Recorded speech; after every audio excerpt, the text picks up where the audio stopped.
Welcome, everybody, to another episode of Circle of the Earth Fellowship Roundtable. We got another episode for y'all today, but of course, before we get into that, like always, we're going to go ahead and get the say hello to all those that are, here on the panel. So, without further ado, don't have this full screen. Let's go ahead and pop that. Awesome. All right. Well, we're going to be talking about NASA and the lies we are told. But again, before we get into that, we're going to say hello to the panel members. We got first up, we got our dear sister Marsha. Welcome, sister.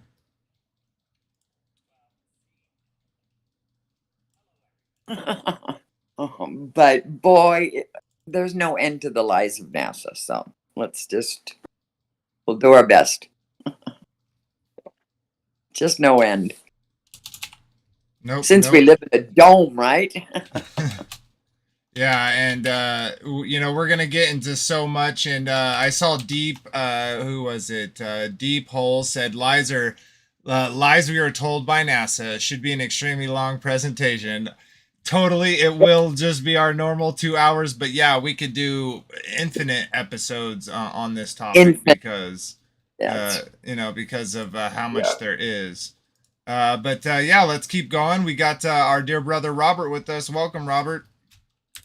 Hello, everybody. We're going to be talking about NASA Space Agency and getting into what about the occultist stuff they get into. Oh yeah. Yep. There's a lot to it. A lot in there. So it's gonna be fun. And then we got, last but not least, we got Kyle, Aetherial Creations. Welcome, brother. Good to see everyone. This is obviously a big topic for our community, so I'd like to get to it. Yeah. So I'm Vader Bear, guys, if you don't know. And before we're going to get started, we're going to do a little housekeeping. I'm modifying this so it's not so long. So I'm going to jump through it really fast. But I do have one thing I want to talk about. A comment that was left on the last video, and kind of I want to sum up that last video and explain why she's correct, but we didn't get. Anyways, let's get into it. So I'm gonna share a screen with everyone, including the. Here we go. Pop this up, and I need to see that. Sweet. All right, so first and foremost, thank you, shout out to Chris and Liz Bailey at Take on the World. They allow us to come onto their platform and share our puzzle pieces with their family. So we really do appreciate that. And of course, if you haven't, if you're on Take on the World and you haven't subscribed to our channel, we'd love any support. We are Circle of the Earth Fellowship, and we do this roundtable weekly on Saturdays, 9 to 11 p.m. Eastern. And we got lots of stuff there. I actually want to talk about this real quick. We actually just got number 7 of season 1 just got community guidelines striked because one of our brothers was talking about their desire to kind of blend the lines of men and women, chemically, and so it got struck for a misinformation. Of course, if I said, the whole beer bug started with a man eating a bat, that wouldn't be misinformation. That would be mainstream media. So, was it on or in chat or comments? It was in the video itself. It was one of our brothers talking. But anyways, as always, we read out the comments from the last video. Over on Take on the World, we got Moonglow saying thank you for always showing up and support. Stuff like comments, shares, likes, subscriptions, all really do help the community grow. So we do appreciate any of those that go out of their way to do so. And then over on Circle of the Earth, we got Ice Queen Empress here, and she was saying, I was in the live chat trying to help, and you blocked me and shadow banned me. What is this about? You can talk about all this if you want, but we have no solutions. You are no help. God sees everything. And you know what, sister, I completely agree with you. And at the end of this housekeeping, I'm going to finish up last week. Unfortunately, last week we had a ton of Grabble, like go through it. We were constantly getting buffering and all these issues that we don't typically have. But of course, talking about subjects like this on YouTube, we're going to get some pushback, unfortunately. And so I'm going to jump over to that real quick, and then we'll finish out the rest of the housekeeping. No, we'll do it the other way. So Discord and our merch store, both of those links are in the description. It's a way to join the community or to support it. We use Bible Gateway and Bible Hub and Bible Hub. Oh, oops, didn't mean to do that. Bible Gateway and Bible Hub as great resources. Another great one is sacredtext.com. They have all the apocryphal books. Now, of course, use discernment when you read these. Personally, I love the Book of Enoch and Book of Jubilees. And again, I know I keep saying this, but soon we will be doing readings of the 12 patriarchs. So I'm excited to do that. And to finish up, when we were talking to Ice Empress, this is what I wanted to read at the end of the stream, because you're right. Like, we have all of these things around us. We got all of these lies and things in front of us. So what does this mean? Well, of course, when it comes to Hollywood, don't support, support what you like. Don't support what you don't like. So I know a lot of these, a lot of people with their families, they go see these movies, and I'm going to say I do too, but I try to support the ones that, at least have something positive about them, or not support them, but, I do participate in movies. I think movies are a good way to kind of glean information that they're kind of hiding from the public. Usually what they like to do is they take truth and then they mix it with fantasy, and so it blurs the line and brings confusion on what is true and what is not. So of course, I have two scriptures here I'd like to read. This is from 2 Thessalonians chapter 2, and I'm stating something we already know. Of course, it's stated in scripture, but let's go ahead and read it. So 2 Thessalonians chapter 2, verse 7, it says, "For the mystery of iniquity doth already work. Only he who now letteth will let, until he be taken out of the way. And then shall the wicked be revealed, whom the Lord shall consume with the spirit of his mouth, and destroy with the brightness of his coming. Even him whose coming is after the work of the evil one, with all power and signs and lying wonders, and with all deceivableness and unrighteousness in them that perish, because they receive not the love of the truth, that they might be saved. And for this cause God shall send them strong delusion, that they should believe a lie, that they all might be damned who believed not the truth, but had pleasure in unrighteousness." And so, this type of behavior, this type of thing, well, where is it coming from? And of course, there's lots of sources, but here in 2 Corinthians 11, we have this little segment. It says, "For such are false apostles, deceitful workers, transforming themselves into the apostles of Christ. And no marvel, for the evil one himself is transformed into an angel of light. Therefore, it is no great thing that if his ministers also be transformed as ministers of righteousness, whose end shall be according to their works." So, we are getting people who, come in the name of Christ. We are getting people, we're getting the evil one himself, presenting himself as an angel of light. And so, of course, we shouldn't be shocked that the people who claimed righteousness are the ones who are going to be, their end shall be according to their works. And we see this deceitful these workings again echoed here, right? For it says, "For the mystery of iniquity doth already work."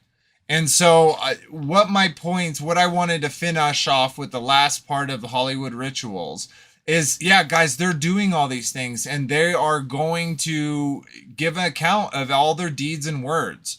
So, what do? We fight against the system? Do we rebel against the system?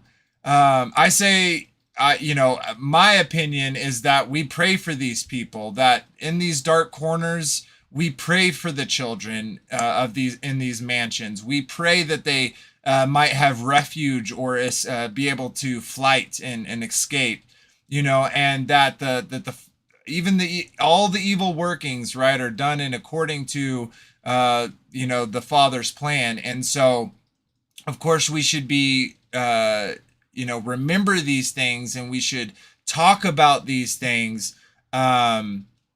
And other than that, people are going to do what they're going to do, and we can try to expose what we can expose. But at the end of the day, it's all in the Father's hands. So don't be fearful of this, guys. Don't let them. Part of accepting the offer of that they're trying to give you is, one, you either love them, or two, you either hate them. Either side of that coin, you're accepting the offer and you're starting to participate in the world. So just some food for thought. Yeah. So go ahead and end that screen share. And I'm going to bring up another one, and we'll go ahead and get started into the show itself.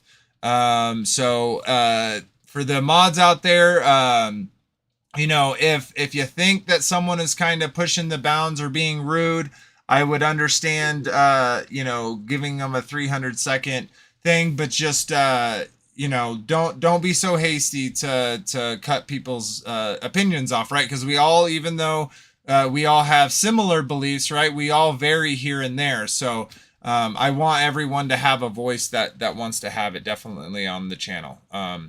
They can disagree, just no bad mouthing or slandering a person's name or something. Don't question people's salvation. Don't things like that. Yeah. We don't want to allow. But just if they disagree, or they kind of have a different view in the way we should do it. Yeah, exactly. So. All right, so let's get into it, guys. So of course we're talking about NASA and the lies that we are told. And guys, how many lies are we told? An infinite amount, a never-ending amount. It seems like every day, every week, we are getting new NASA headlines about asteroids, or about Mars exploration, or about radio signals and all this jazz. But if we go all the back way where it started, at least within the modern, electronical age, it started with the United States moon program and the 1969 Apollo 11 mission. And so we're going to focus on that and some peoples and groups around that. It should be a really, really fun one. We're going to watch a lot of videos together, stop in between and kind of talk about some of the points that are made. So without further ado, let's get into it. So we're going to start here. Many may know within the community, but if you don't know, definitely if you know someone who doesn't know, definitely share this video out so that they can get a good idea of where to start looking. But here we have Stanley Kubrick, who was a very well-known director of movies, in this interview. So there are people out there that claim that this isn't original video, that it's been altered. But we're not gonna just censor it because some people disagree. We'll let you watch it and decide. So let's go ahead and check this out together, guys. I was gonna say, like, why not CNN but who cares? White Choose Right is about a future movie or something coming out, or no? Okay. It's not about any movie. It's not about the movies I've made in the past. It's a confession of sorts. Okay. I mean, about you cheated on your wife, you plagiarized. I would never do that. No. Plagiarized something. It's about a movie I made that nobody is aware of, even though they've seen it. Okay. Is that intriguing? Do I have you intrigued? Well, I mean, see if I understand what you said. It's about a movie you made, no one knows you made. Is that what you said? That's right. It's a production. Like some of you put like you did. But put your name on it, everyone like, at the end, sees. you put, Everyone like, a has fake saw it, name? but no Oh, one no, knows. I made it. Like Alan Smithy, like that That's type of right. thing? No, I didn't. There was no name put on it. Why? Why would there be no credits for me? Why would there be no credit, Stanley? Because there are some things that you just can't. Why can't you talk about it, Stanley? Okay. Come on. Come on, Stanley. Perpetrated All right, I'm listening. A huge fraud, Okay. which I am now about to detail. Oh, I'm ready. Involving So excited. the United States government. Ooh, United States government. It's getting juicy. All right. Come on, Stanley. And I'm sure you've heard the rumors. The moon. That's right. That the moon landing was fake. Oh, I'm ready. The Ooh. moon landings all were Ooh, fake. United States government. It's juicy. I'm getting background from you, Marcia. Oh. No worries. All right, You let's ready? get into it. Ready with the soundboard there, Robert? You're serious. And Be ready. okay. Soundboard I'm things. dead serious. Because I only have this certain amount of time with you, and I'll talk about whatever you want. You know, this isn't some type of joke or No, it's not. film joke. within a film thing. Not a joke. Nope. Okay. The conspiracy theorists were right on this occasion. Whoa, whoa, I don't know whoa, about Paul McCartney's death. whoa, guys! Did you hear that? Conspiracy theorists were right on this one. Which one is that? The moon? Ding, ding, ding! We have a winner. All right, let's keep watching. This they were right about. Okay. Why in God's name would I don't know what to ask you first. Why the hell, if you're telling the truth, why would you do it? Why are you telling me? I mean, what the? Don't you think it's important for people to know the truth? Yeah, I got. Yes, They certainly. had a massive fraud, an unparalleled fraud perpetrated against them. They should know. Okay. I mean, they're already suspicious of the government. They may as well have their suspicions confirmed. Exactly, Okay. Standley. Look at all And this this- gravy why now? he's You're almost ladling. 30-year anniversary. What took so long? Why? If this is true, I why? won't go into that. It has to do with personal Okay. evolution and influences.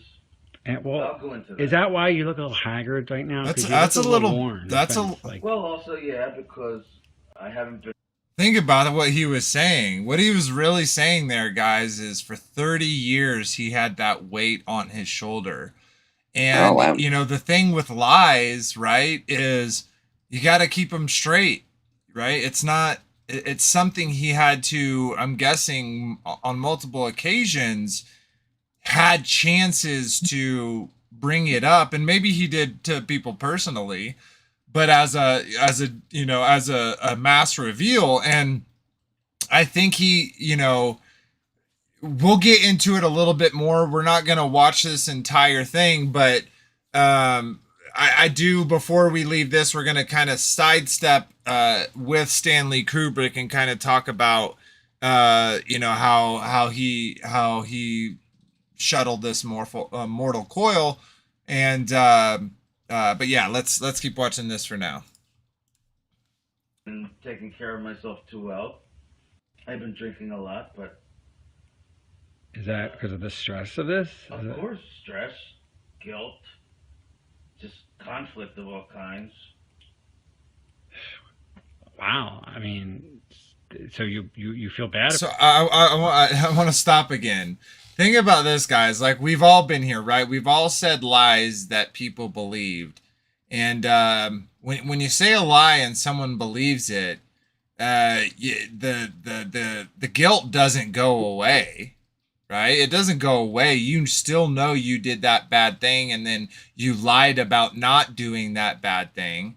And imagine just doing that to one person. Well, Mhm. he's done it to the entire world. And he's been, holding in this lie that he told, helped create to the entire world, and literally shifted our history, right? Think about how much money, how much compounding lies and deceit have all been created from this starting point. And it's quite saddening, and you can see it on his face, and you can hear it in his voice that it truly hurts him that he did this. So, thoughts, anybody? Yeah, it totally makes sense that at the end of his life, he would expose this kind of thing because throughout it, I mean, there would be so much at risk. It would obviously be a life sentence immediately. You would be put to death. Yeah. So. And if I don't know if it'd be who the sentence would be. Definitely we wouldn't be by a judge, right? Someone would give him be a life executed sentence. Immediate. Yeah. It was a metaphor. Yeah. And if they couldn't do that for whatever reason, then they would degrade his character and come out with all of this stuff about how he did all these horrible things in the past, which he may or may not have done, right? So. Right. Yeah. All right. Let's listen more to Stanley. About this clearly. I mean, this is not. I do feel bad about it. I also feel proud of it. It's a terrible conflict. Because you've pulled off one of the greatest hoaxes ever because of and because I made a film, if you want to call it a film, which I consider to be my masterpiece. And you can't take credit or even talk about it you are now. I'm hereby taking credit. Right, but you can't actually go out. You're doing when people see this, you'll be dead. Until 10 years. Right, or 15, yeah. After my death. So you can't talk to Roger Ebert about it. Does that frustrate you? I have to pay the consequences for the decision that I made many years ago to go along with this. Like a deal with the devil. It's Faustian, to be sure. Dang. And is that why you got such power in Hollywood? I mean, that would explain. You'll be the best director ever, but no one will ever know you made it. Yes. So they said, do this moon thing, and we'll give you. When I made Spartacus, I didn't have this kind of freedom. Right. But I have it now. So what came first, the genius or the fraud? NASA's doing. Well, what came first, the genius or the fraud? I mean, did the fraud enable the genius, or was the genius released by the fraud? I'd like to think the genius came first. Right.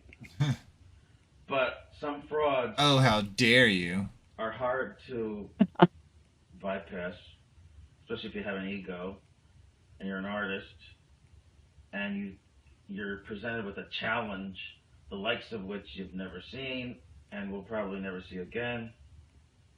You don't even think of the morality of it. You're just completely swept away by the flattery of it and the juices inside you, which make you want to do it as the artist you are innately.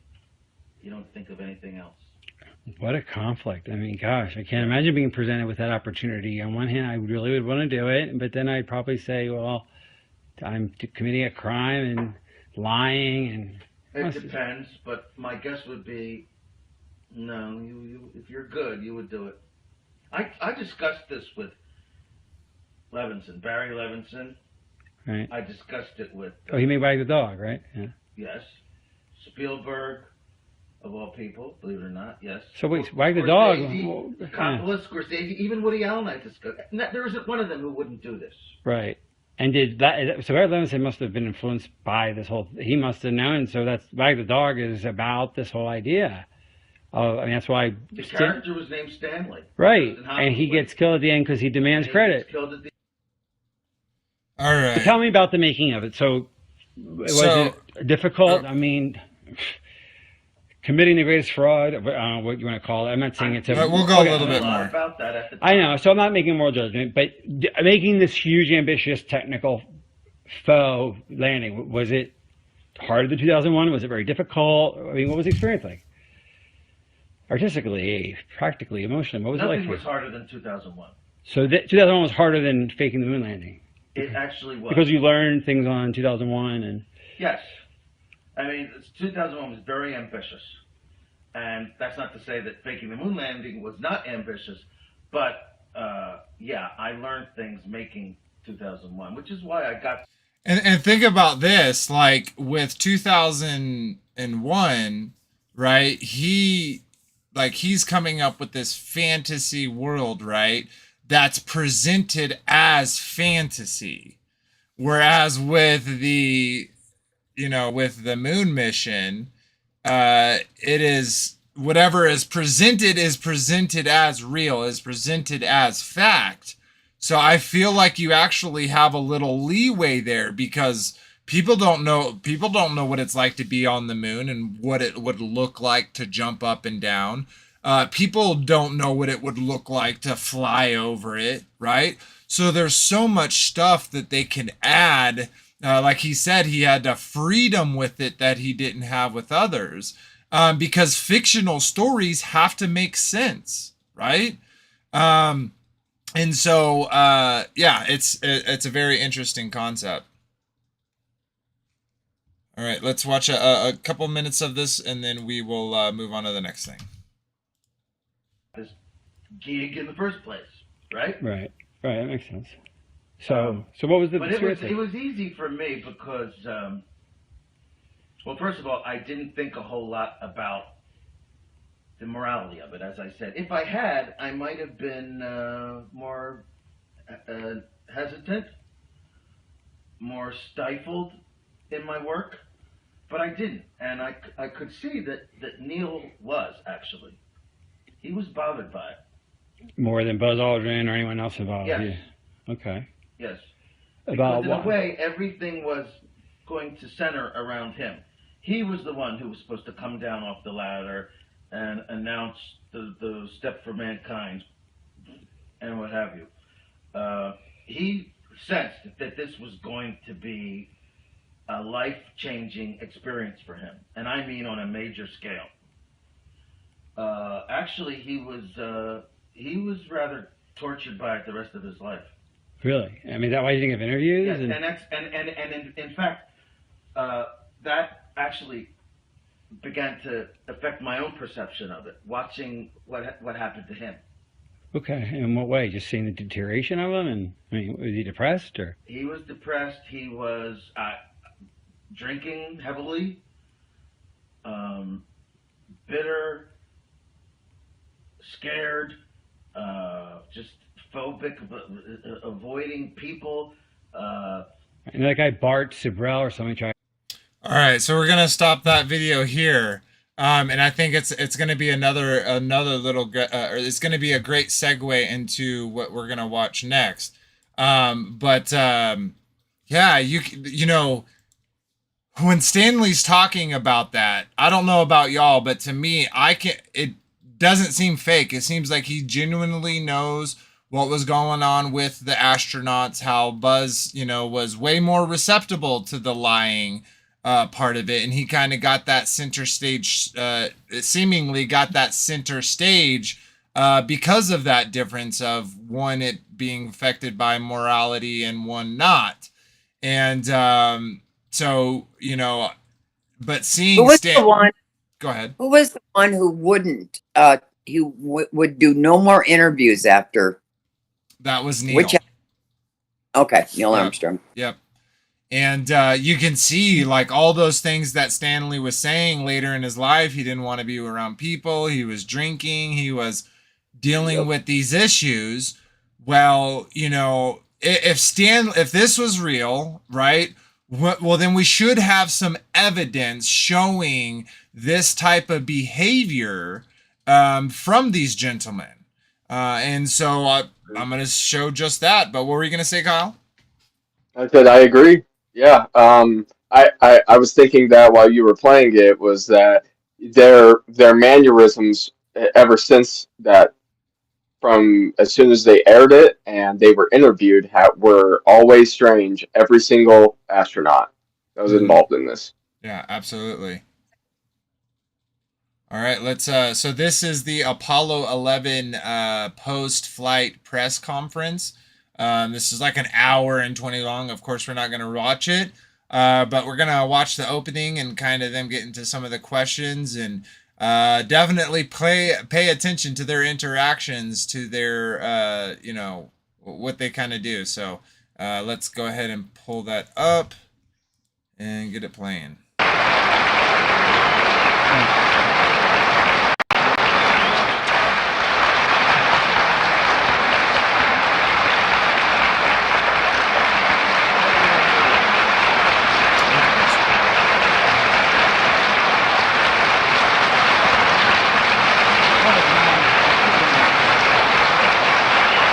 Seems like it's going to be way loud, so I'm going to turn it down a little bit.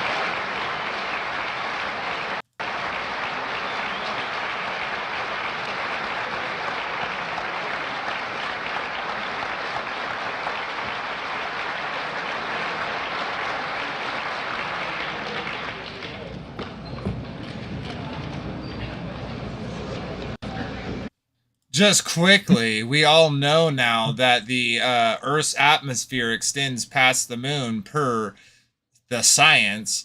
So it totally makes sense that we have an eagle landing on the moon. Anyways. Eagle has landed.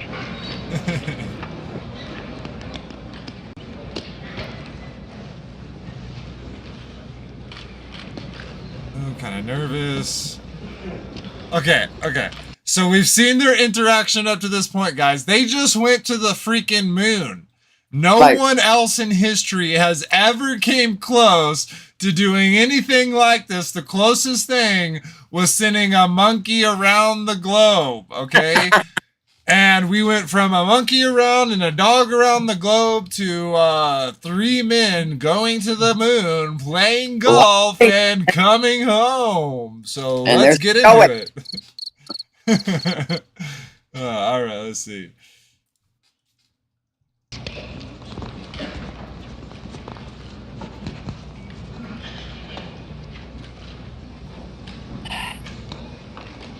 Look at how fidgety they are.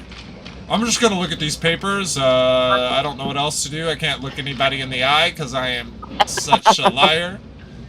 I'm gonna look down because I don't want to look at anyone's eyes either. The excitement on these men's face for doing something that no one else has ever done.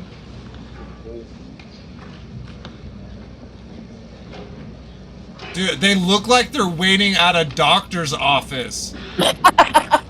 You guys just about a sec. For a rectum exam, like literally. They are not excited about being here. That's good. Just got back from the moon. Right after this interview, you're going to have a rectal exam. Ladies and gentlemen, welcome to the Manned Spacecraft Center. This is the Apollo 11 press conference. The format today will consist of a 45-minute presentation by the Apollo 11 crew, followed by question and answers. At this time, I'd like to introduce the Apollo 11 crew, astronauts Neil Armstrong, Michael Collins, Edwin Aldrin. Neil? It was our pleasure to have participated in one great adventure. One great An adventure adventure. that took place not just in the month of July, but rather one that took place in the last decade. We all here and Oh my gosh. listening in today had the opportunity to share that adventure over its developing and unfolding in the past months and years. It's our privilege today to share with you some of the details of that final month of July. It's so awkward, man. It is. The highlight for the three of us of that decade. It's like the guy just found out. It's like the guy just bit. found out he's having a child with a prostitute. You know what I mean? He is not pumped about it. Yeah, it's like the worst day in And his life, and he has to tell it in front of people. yeah, and he says the highlight of our life, you know, and yet he's as stoic and This is the highlight of I our love our lives. No one has ever done something this cool. Oh god. All right, let's keep watching this. This is like when you watch sitcoms and like there's parts where it's so awkward, it's like you want to shut the show off. That's what this is like. Yeah, this whole thing. Yeah. From the format of past press conferences and talk about the things that interested us most, in particular the things that occurred on and about the moon. On and about the moon. We will use a number of films and Look at this and guy's shots face. which most of you have already seen, and with the intent of pointing out some of the things that we observed. Guys, we're totally wrong. It has nothing to do with them about faking the moon mission.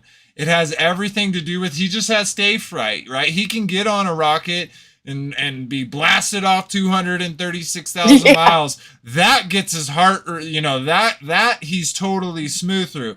But standing in front of a whole bunch of people lying, that's where he has the problem. Which one is this one that's speaking? This is That's Buzz. Neil.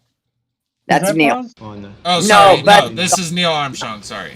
be Okay, obvious thank you. I thought that was Neil. to those of you who are looking at them here from the surface of Earth.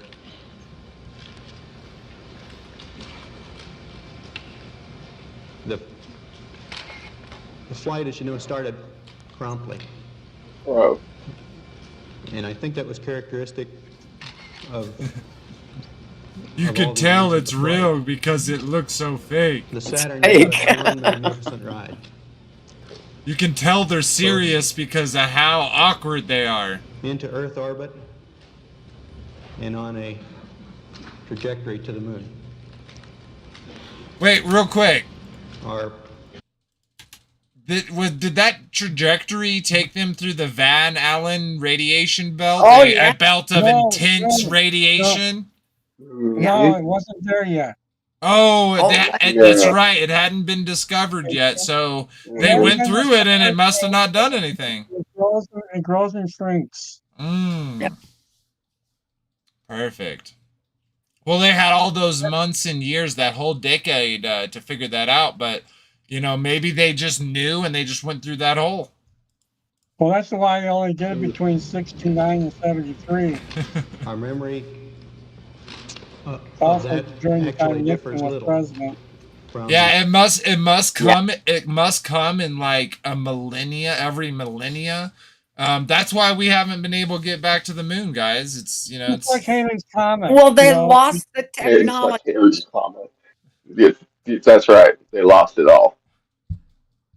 and it's Well, it is a guys, it is a painful Painful process. process to build it back. Well, I saw that jail with those stacks of papers, books. Hmm. And she had. Yeah, I actually heard that Well- they used all the tapes of all the Yeah. trajectory to tape over Friends, so they could all watch that back on their VCR later. Well, you know, it's much easier to do the real thing than it is to fake it. Yeah, that's It'd be true. so hard to fake all the data that they lost. So, Man. Yeah, I That's know. why they weren't taping over your wedding video. Jeez. Yeah, with like commercials, Yeah. just like recording commercials. Yeah, it's so preposterous. All right, let's keep going. the reports that you have all heard from those previous Saturn V flights, and those the previous Saturn. flights served us well Ooh. in preparation for this flight in the boost as well as the subsequent phases.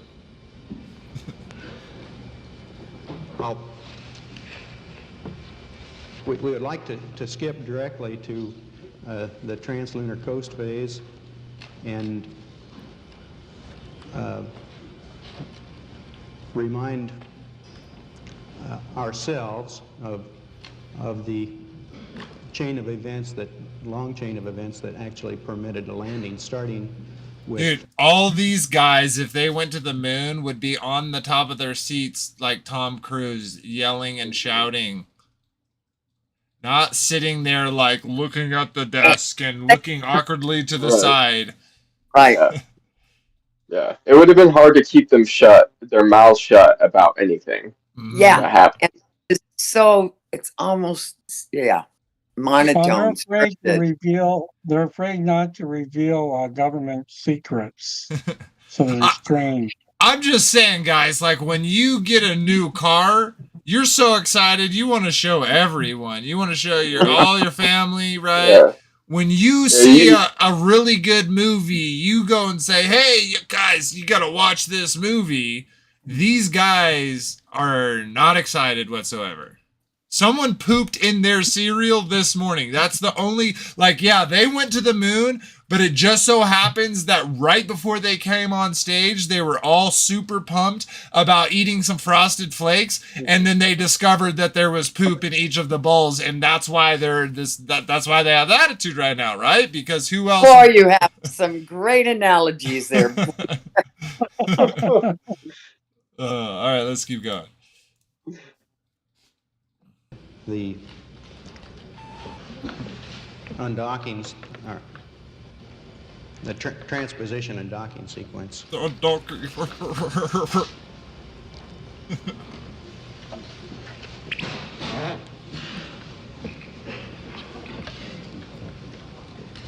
Struggling. This was our first look at the magnificent machinery which had been behind us up until this point, the booster. Of course, the first and second stages had long since separated, but this shows the LEM nestled inside the third stage, the S4B, after the translunar... Wait, Lim was there? I thought Lim was in the White House with JFK. How is Lim going to the moon? I joke. Look up Lim, JFK.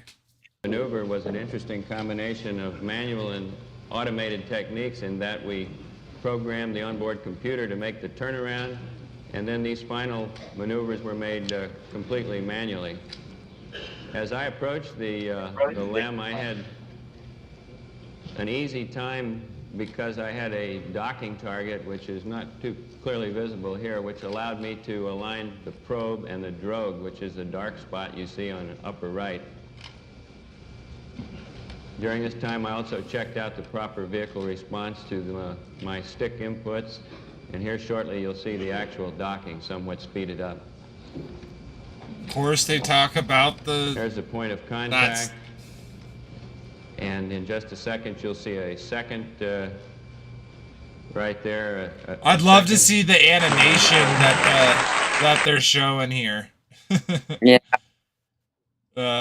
All right, well, we're going to cut this off. There's a lot of more interesting things to point out in this interview, so definitely go check it out. It's the Apollo 11 post-flight interview. Interesting that they call it a post-flight interview when they weren't flying, right? They were, what is that, relatively moving compared to the universe. Like... It gets dubbed. But yeah, so this was, not the first lie told, but definitely one of the biggest. And as we saw from Stanley, that indeed, this whole mission was forgery. You can tell by, as we said, Stanley said that Neil took this really hard, and you could see him, guys. You could see him up there, knowing now that, from the perspective of Stanley and seeing the struggles that he went through, you can now look at this interview and see it on his face. You can see it plainly on his face that he is really struggling with the charade. He doesn't want it. It's stolen valor for all intents and purposes, because he's getting, credit for, this incredible feat that he didn't do. And it changes his whole life. And imagine Stanley, right, being the director of it all. Well, imagine the star actors, right? The star actors always get more limelight than the director, right? So the cameraman, all the people in the background that made the moon mission video film a success, they got no credit for it. The people that really got the credit are these three men here, and you can see how excited they were to have the credit of the first men on the moon, which is the lack thereof. All right, let's switch over to this another one. This one is only, we're not going to watch this, but this is a good compilation of stuff, of a whole bunch of lies that we are told from NASA. So I'm going to pull this up, and we'll go ahead and watch this one and talk about throughout it. Why does NASA lie to us? Money. M-O-N-E-Y. Well, That is why. Zenith. Oh, well, look, it's not right there, but it's right there.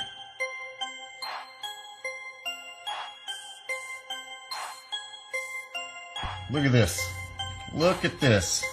People actually believe that there is a car floating around out in space. Normal tires. Well, I think it looks so ridiculous and impossible. Yes. And I mean, can you you can tell imagine? it's real because it looks so Normal. fake, honestly. We'd have way better CGI Wow. if it was fake. This is live on the air, okay? I'm going to zoom in on the Normal Earth tires. in Photoshop. You see the Earth? Okay, I'm going to go to image, Shout out, Rob adjust, Skiba. We miss you, brother. levels, and I'm going to bring the levels up. Uh-oh. What is that? Why is there a square box around the Earth? Sorry, guys. Something's going crazy right now. I'm going to pause it, let it buffer a little bit. It's always good to hear that man's voice. Yeah, for sure. A lot of truth. That man led a lot of people to a lot of truth, for sure. Oh, yeah. Yeah, absolutely. Wish he was still around. Let's make sure.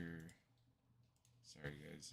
Yeah, you can do that on every one of those images, I believe. Oh, most Even of after them, they yeah. scrubbed them and redid them, you can still, it's not, they didn't do that great of a Photoshop cover-up, I guess. Nope. Need better artists. Well, and to be fair, they've had like Photoshop since forms of it since like the 1900s, right? So most people didn't know that Photoshop was anything in 1969. They thought when you had an image, it was an image, right? Right. How could it not be an image? Look, I'm seeing it. It's a photo. So they didn't realize that it wasn't a photo, that it was an image. Yeah. So yeah. Yep. All right, let's see if this will play for us again.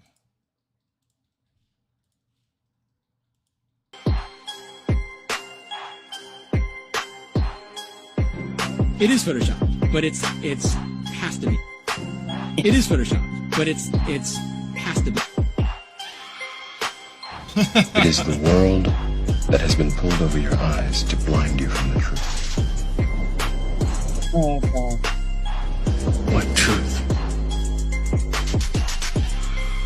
That you are a slave, Neo. It's almost like those clouds are duplicated. You were born into bondage. Oh, does that born seem into like a prison that you cannot smell or taste or touch. A prison for your mind.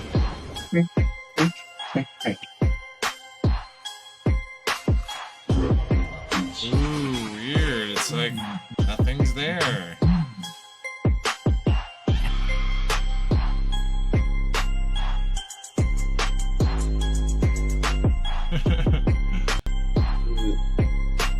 Big box and no cars. So It's so small with that antenna to communicate. Enlist the help of a friend.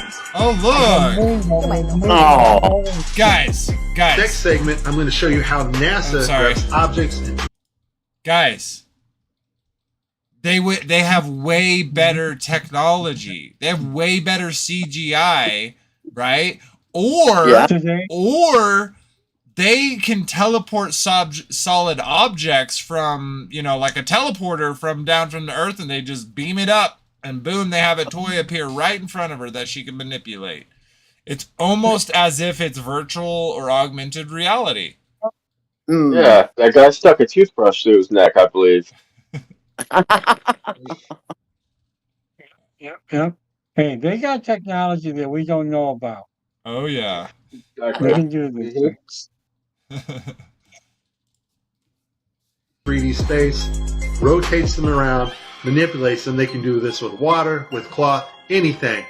And the cool thing about it is we can take what they're doing, what they're seeing with their contact virtual reality augmented lenses, and put that on a separate video layer live.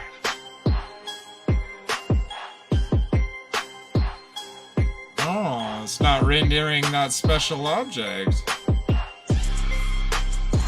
Ooh, what's that? Okay, I have a lot of Tim Peake screw-ups, but this one here, the system glitches, the software does not track his hand properly, and Tim slips his hand underneath his other fingers, which is tightly holding onto the mic, which would be impossible.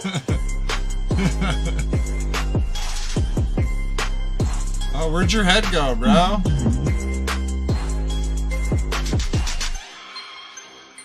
Oh. You can tell it's real because it looks so fake, honestly. Like, we'd have way better CGI if it was fake.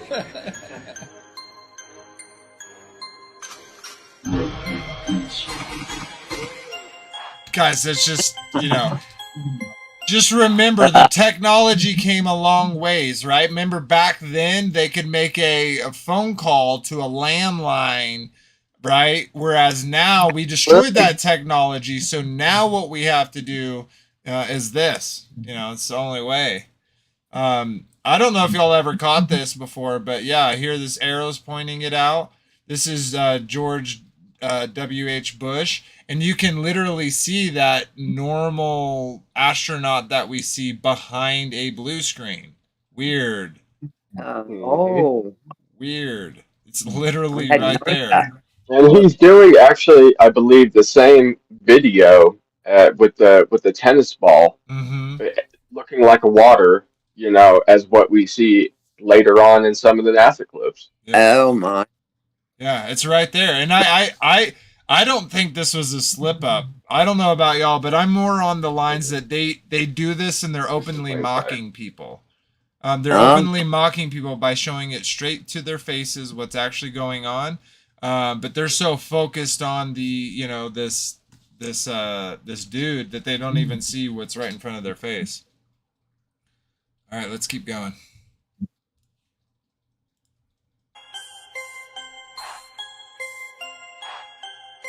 I think you're right. Just another example of NASA faking space. Let's take a look here at this supposed image of Jupiter. Nothing more than CGI fakery. The supposed auroras. Again, at NASA's official website where it states Hubble captures vivid auroras in Jupiter's atmosphere. Here's the problem. The date of June 30th, 2016. Now take a look at this. Another so-called official image of Jupiter. This one's from back in 2014. You see the problem here? Now let's take a closer look at the supposed two images provided from NASA of Jupiter. All the clouds are in the same exact position. How side by side. People... RV, how dare you? Don't you know that light takes like a really long time? So it's light years away, right? So it changed, but we just couldn't tell because we were so far away. Is that why that red spot always faces us and we don't ever not see it? Yeah. It's Jupiter's like signature mark. It's like showing a pair of Nikes but not showing the swoosh. Made in space. Without that, it's just another planet. No, it actually wasn't made in it wasn't made in space. It was made in a Hollywood basement. Made in a Hollywood basement, turns out. People can't see what's taking place here with NASA. Nothing more than fakery. I mean, give me a break. This is a complete insult. If you have a brain in your head. Exactly, an insult, a mockery. What we see, what they tell us we should see. What we see, what we actually like you're see. in a studio, maybe in Omaha, Nebraska or something. The shot is so clear. Is this a hoax? Are you really in space still? See her hair? I don't know. We're going to do something for you. Boom! Peruvian, look at her hair. We know now that she is in space because of her hair. Rate it with Aquanet. Yeah. Yeah, exactly. Yeah. Oh my God. Because, we hairs, we don't have even problem with hairs in our own tubs, right? Like they don't cause any type of problems. But in a, clean environment that can't be, regularly cleaned because they can't open the door and put the dustpan outside. Long hair seems like it would be an issue. But at least we, the offset of the dangers of the hair clogging the systems and letting us know that they're in space because of her hair, that's the trade-off. It's kind of like when they just fling water and other fluids around, all the electrical wires and stuff, Same reason. Yeah.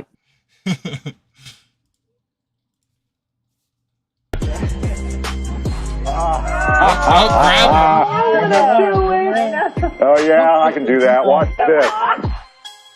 Yep. Watch this. Is this a hoax? Are you really in space still? Nope. Get that harness. Nope. That's on my water, bro. Oh, that's how gravity works, guys. Gravity.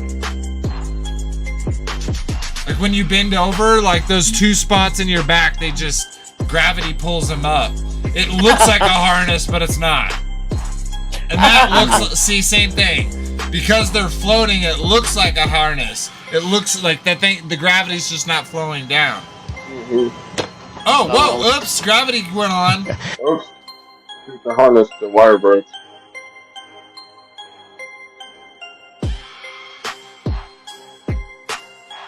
Is that real? It looks real. Oh. He's really on harnesses.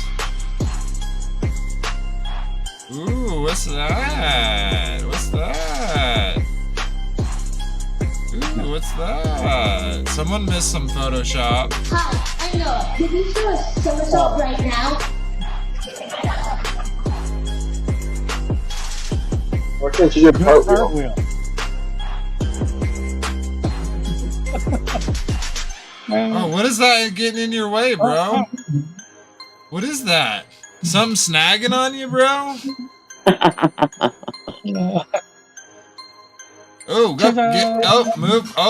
Move the wire. Oh. Is this a hoax? Are you really in space still?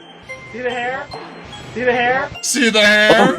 And they just start making stuff up. Yeah. Like that Neil Armstrong guy. Have you seen him on the talk shows? Neil Armstrong, you mean the first man to walk on the moon? Talk about a fish story. Man, and they're buying it. Oh,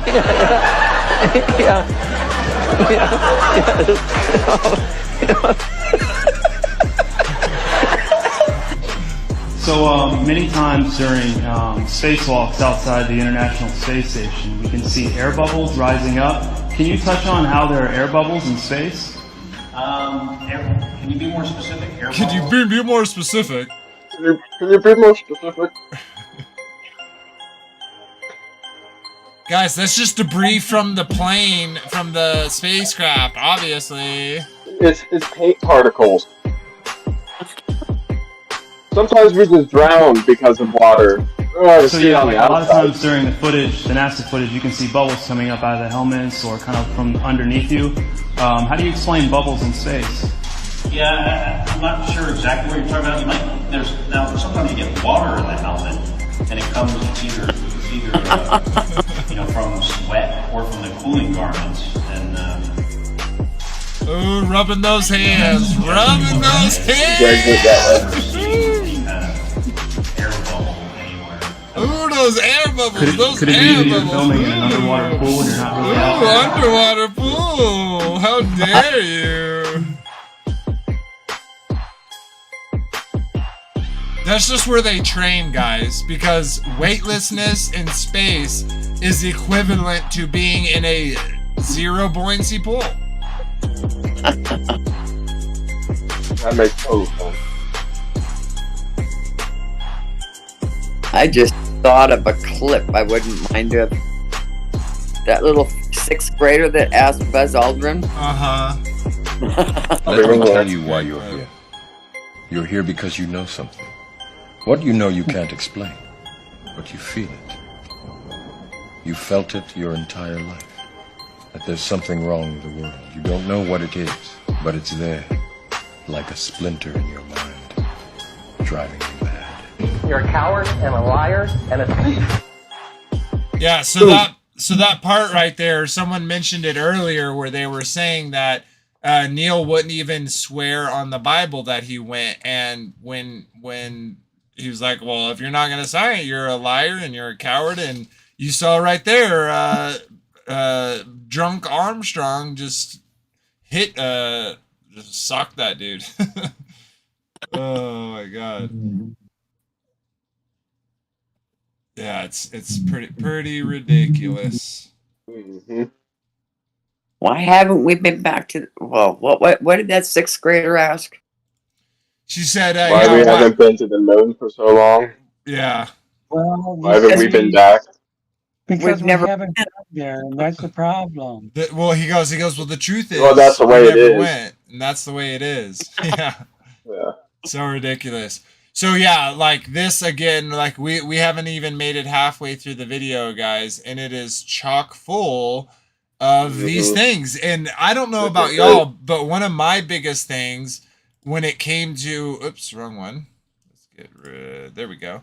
One of my biggest things when coming to the truth of the earth was the preponderance of evidence, right? Like, you show me a liar lying one time, okay. Twice, okay. 3 times, yeah. But thousands and thousands of clips and images and videos that have been shown that they're fox to that they're fake, to show that they have been manipulated, that CGI components or CGI can very easily replicate what you are seeing. And, we got such stupid red herrings, such stupid straw men where, they're like, hey, look at the hair. It looks like y'all are, in Missouri on, in some studio. Are y'all really up in space? Yeah, look at her hair. Like the types of things that they use as defenses against what is obviously something's wrong with it. We're seeing something there. There was, it's strange, but before I was awake or anything like that, I did always wonder why the rocket would go up and then curve. Yep. I go, why is it doing that? And I thought, well, they've got it figured out. So do you know why they say that? Why? Because the Earth is spinning underneath it. Earth is spinning. It's actually going. That's actually a straight line, but because we are moving at 1,000 miles, it appears to be a curve. What's the word that they give though? It has reached. It has reached its. I can't remember the word. Escape velocity. No, funny how that works. Huh? I said, funny how that works with rockets, but it doesn't work with helicopters or high altitude, balloons or anything like that. Yep. And it works for something going so fast, but it doesn't work, like you said, hot balloon, something going so slow. Yep. For so long. What was that, Robert? Was it apogee or something like that? I'm not sure, but you're saying like when they got to their highest point. Is that what you're saying? Yeah. It's preposterous. Yeah, a lot of people will say, look, you can see that, but they always have a lie ready to go, sitting in the wings to pull up to defend their lie that they just told. And we've literally seen this. If you look into it, how many times they have contradictory statements, right? Like they told us that, like people right now who believe in a globe will tell you that gravity keeps our atmosphere, right, from just being sucked out. But yet they also have to believe the scientists that say the atmosphere is actually past the moon. So it reminds me of the beer bug where they would give us conflicting information over and over. And of course we know what they do. They're muddying the waters. They're bringing confusion and doubt. Okay. In the very beginning of this, I read, for their lawlessness is already at work, right? That that the people who do not believe the truth, but who love lies, they are going to believe this lie, and they are going to perish because of their unrighteousness, as opposed to loving truth. And so, and again, with the other scripture that I read, these men appear as wise men, appear as righteous, good men, but yet their deeds show differently. And so, we have a just father, and I'll leave it at that. But it's insane. So, do y'all want to keep watching this and kind of commenting on this, or do y'all want to go on to the more of the videos? I'm cool with keeping watching this. It's gravy. Okay, sweet. We'll keep watching this. I bet we can finish this and then move on to the next stuff. So hope y'all are enjoying. Please like, share, subscribe. That really does help the channel grow.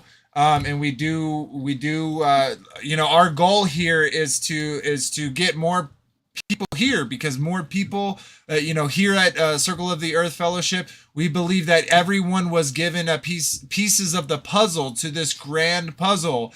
And our objective is to get those people to come to the table, come to the after shows, come and talk with us.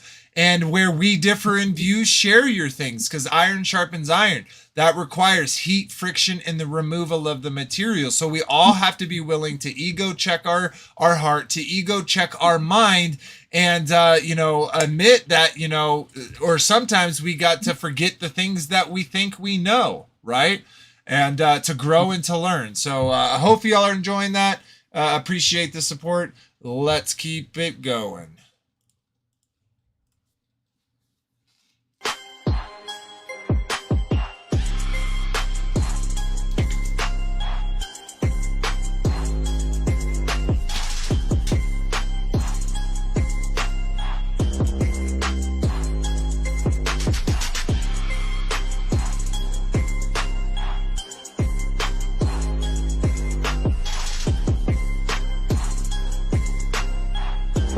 Yeah, the Bermuda Triangle. In 1986, the shuttle Challenger exploded about 74 seconds after takeoff, killing all 7 astronauts inside.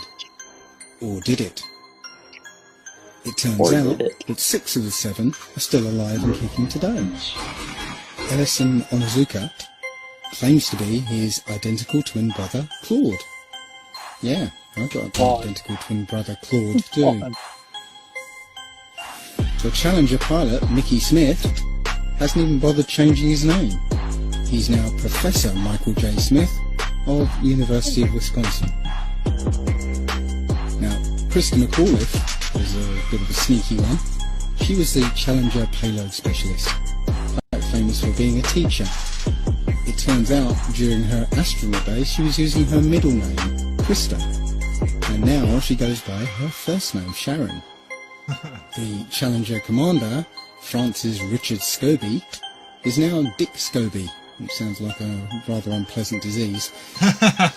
Judith Resnick, the Challenger mission specialist, again hasn't even bothered changing her name. She's a professor at Yale Law. How dare you? And finally, Ronald McNair. How dare you desecrate the graves of these Yes. honorable, brave individuals. Can I get a how dare you? Oh, you can get a how Robert? dare you. And then, yes, hold on now. How dare you? I tell you what, just earlier this week at work, that I don't know why, but the Challenger came up during the break time, and one of the guys was like all upset. He's like, Dick Burton, one of the radio show guys here, they started making fun of it. Like only a week after the Challenger, that was so wrong. And then, it's going on being all upset about that. And says, well, that they're still alive, you know? Oh, So really? into all that stuff, right? Right. Yeah, it's literally so ridiculous. All these lies. They just love it. They just love it. Yeah. The lying liars and the lies they lie. Yeah, okay, so we're gonna finish this part, and then I got another little video about this little grabbler right here. And then we're gonna jump back to this video. So let's finish up this part, and then we will jump over and jump back. International specialist claims to be his identical twin brother, Carl McNair. What are the odds? So there I was, just minding my own business, looking at Google Earth, and this big... All right. So I'm going to pull up this other video real quick. I don't know if y'all check this out, but Truther guy went and confronted this man. And I think it is this video. Nope, not that one yet.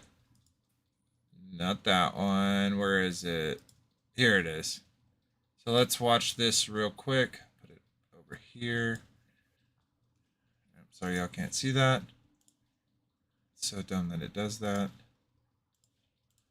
All right, here we go. Saw a while back with YouTuber Stars Not Far 432 when basically he confronts Michael J. Smith, a professor at the University of Wisconsin, a topic I covered many times over the years with astronaut Judy Resnick and Professor Judy Resnick, as you see here, the similarities.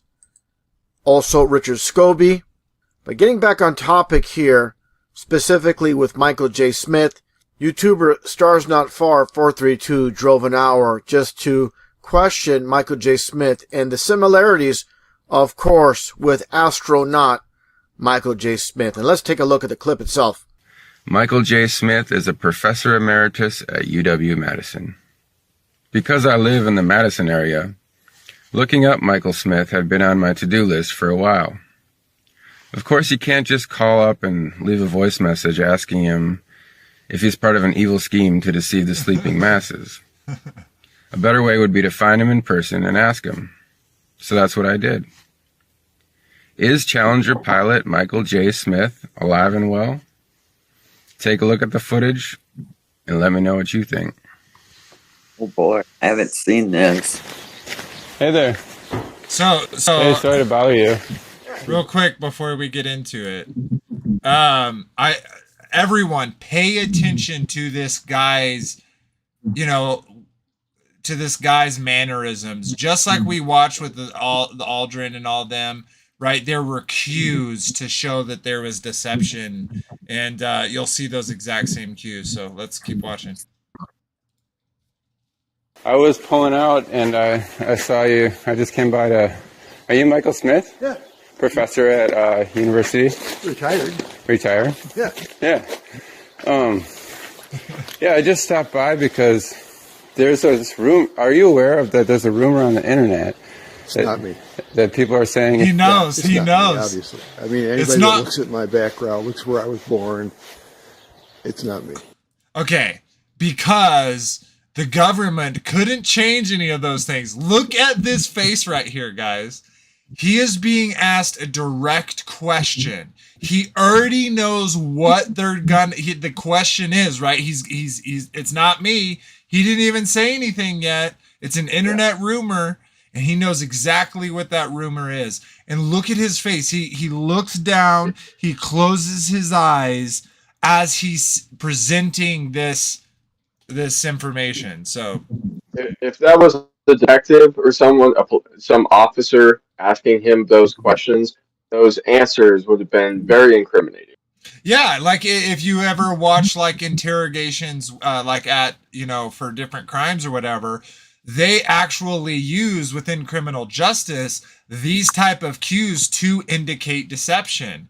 And so just like you said, Kyle, if he was in a court of law and he had this video showing his mannerisms when confronted with this information, it could totally be used in a court of law. So right on. Let's continue. I mean, it's interesting that the Michael J. Smith that was the astronaut looks something like me when we were younger, but really not, if you really look at facial recognition. You never been a pilot, never been in the military? Nothing like that. Huh. No. Okay. Yeah. Oh, that's all. And I don't respond to the emails I get. I get probably an email, maybe 2 a month. Really? And I got one guy that's been really hounding me, and I turned it over to the FBI. Really? You know, yeah. I mean, it's bullshit. Okay. You know, another crazy theory. Okay. But that's, you know, not me. Guys, could you hear what he was about to say? Like, he literally was about to say conspiracy theory, but he couldn't get it out. That's what happens when you're lying, is you want to say the truth, but you have to stop yourself and revert it to the lie. And so you can see him doing this up and down, up and down. He can't look him into the eyes, but for a second at the most at a time. He's fidgeting in his pockets. He's, you know, to me, that was also like a little threat to the guy he's talking to, saying, hey, like, I talked to the FBI about other people, kind of insinuating like, you know, they know, you know, so very interesting. All right, let's keep going.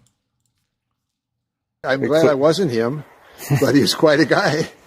Yeah. But if you look at my career, you look at my CV that's online, all the stuff I've published, all that I've done, it's not even close to what that guy was. Okay. Yeah, you just sure look a lot. That guy is so much cooler than I am. That's what we looked like, what, 40 years ago? Mm-hmm. Yeah. Okay. Yeah. Well, thank you. Yeah. Okay. Interesting you came all out here. I did. I drove an hour. It's, I mean. No kidding. Yeah. Yeah. Well, take care. Yes. Compulsive Better break down liar what we just saw. There's a lot to cover, and let's get started. Saw you. So we're not going to watch the breakdown, but are you Michael Smith? Yeah. Yeah, it's written all over his face, guys. You see it over and over, his uncomfortability of it. You know, what's interesting is, like, as far as, you know, so he's like, oh, you know, these crazy people, you know, I even had to talk to the FBI, but he was really quick to keep that conversation going. He was quick to, you know, kind of prop up this other person, saying, wow, he was amazing. If only I had that background. It just so happens that we looked like each other, but not really, you know, and I think that's more than enough to show that there is definitely some deception going on there. Well, if he's turned over things that have been emailed to him over to the FBI, he would be kicking that guy off his property. Yep. Mm-hmm. Indeed. I mean, get out. The FBI would be there, yeah. He wouldn't be having a What's civil your conversation. name? So I could turn. I'd ask what his name was, and wouldn't you be like going out to the street and grabbing his license plate or something? Yeah. So yeah, that's you know, props to that guy that went and confronted him. You know, that I bet that was pretty nerve-wracking, and I bet being there, you know, standing with him in front, I bet the deception was even more palatable. Right, like even more, he could feel it even more, right? Because it's something more spiritual than it is just, you know, indicators. But yeah, quite interesting. All right, let's keep going with this other video. No covered monstrosity is staring me in the face like, why is that covered in snow? So I keep digging a little bit deeper. And I finally get underneath this cloud cover here, and a few images pop up. And I say, oh, images, what are they? Well, this is what you got, which I'm sure that looks familiar to you, right? Looks just like the pictures they give us of Mars. So I'm just kind of creeping around here and definitely noticing the same kind of undulation changes and same kind of rock, same kind of dirt. The only thing that's missing is that nice little red tint that they pay somebody $150,000 a year to put on there. Oh my so I'll god. keep kind of going through here and see if it... It's almost like shot for shot. Ooh.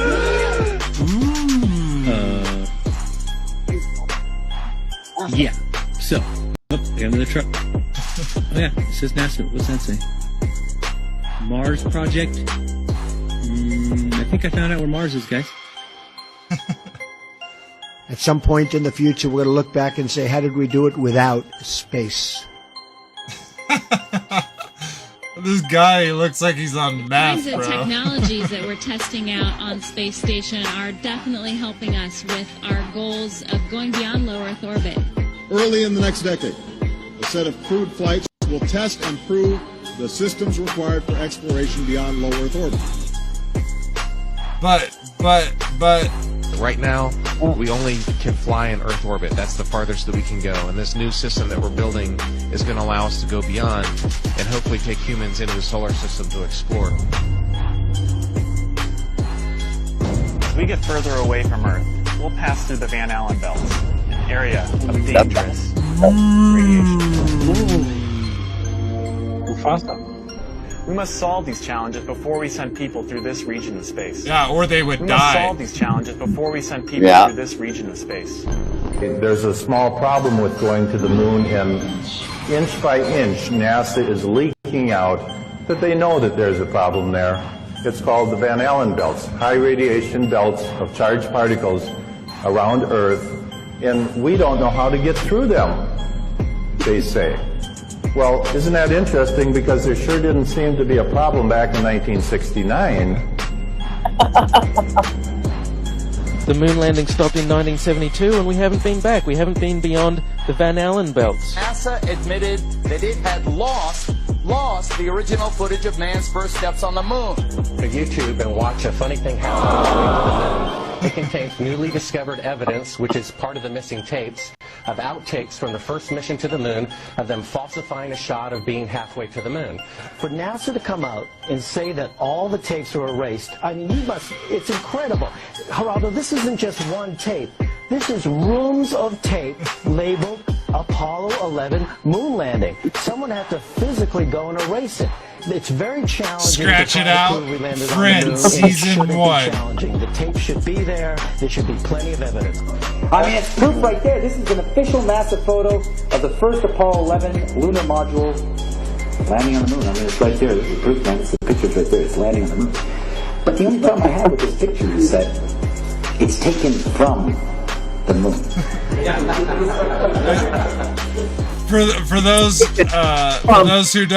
For those who know Owen Benjamin, it was actually Tyrone Shoelaces taking that photo.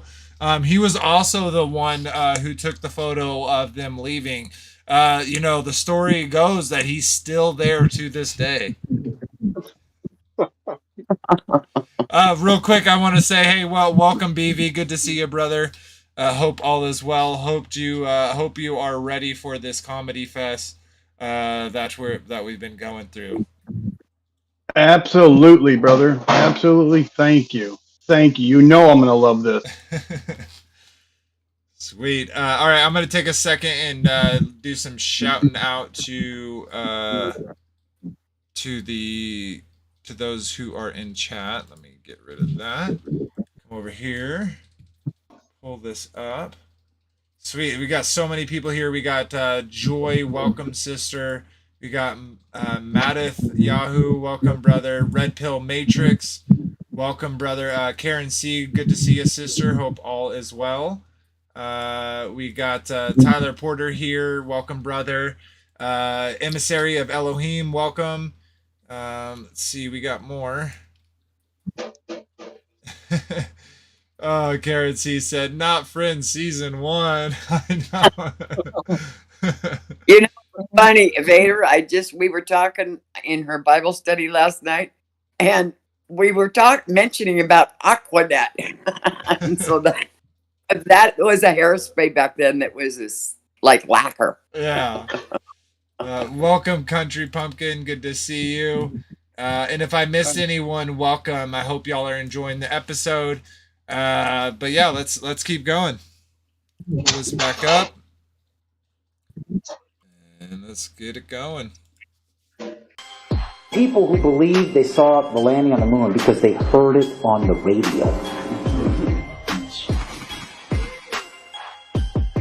Bingo. Oh my God.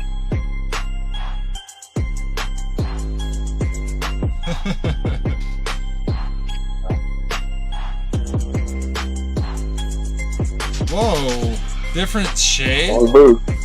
Yes. Well, guys, duh, because you don't realize it's because there's no atmosphere on the moon, even though that the Earth's atmosphere goes past the moon. And so the shapes actually, they don't stay the same because the lack of atmosphere. So obviously, guys. They had the slip-on boots. They had the boots that slipped down over the boots. Yeah. They had the tread.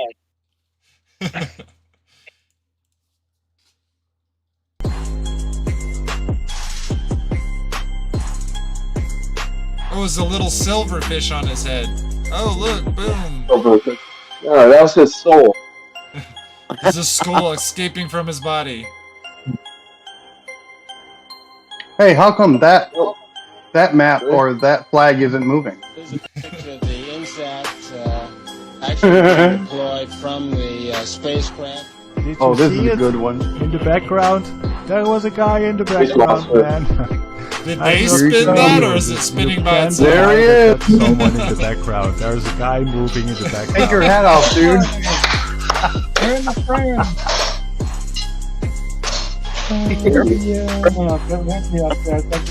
Again, guys, the Earth's atmosphere goes past the moon. That's why we have wind. That's why he can have a helmet that swivels, because he just needs just a little bit more oxygen, to survive. All right, let's keep watching this. Hysterical.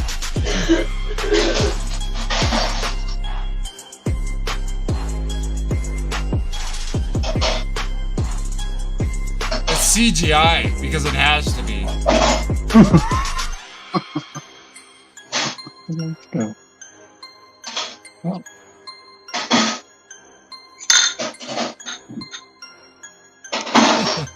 And I'll tell you, just if nothing there's else, so many here's why things. you can tell they're not fake.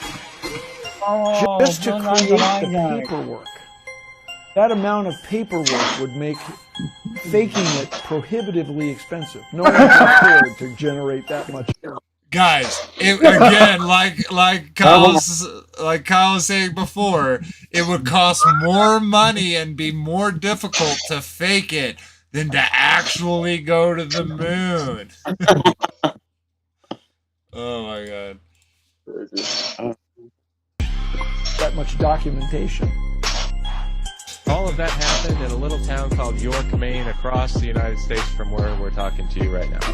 Across the United States from where we're talking to you right now. My research of the last year has led me to the conclusion that not even low Earth orbit is possible, that the International Space Station is a hoax, and all manned space travel is fake. First though, let's have a look at the International Space Station. I want to talk about some of the anomalies I see there. For the inside of the International Space Station, there are a couple of zero-gravity tricks that they use to fake it. The first is they have a complete mock-up of the International Space Station built on the inside of an airplane. And that airplane does a bunch of rises and falls. It does an upside-down parabolic trajectory, and that simulates zero gravity. The other main way they simulate the zero gravity is with suspension in front of a blue screen. And they use that trick for extended periods of time, for longer than 45-second segments. But they can't move around as much. They can't do the acrobatic flips and rolls in the extended mode.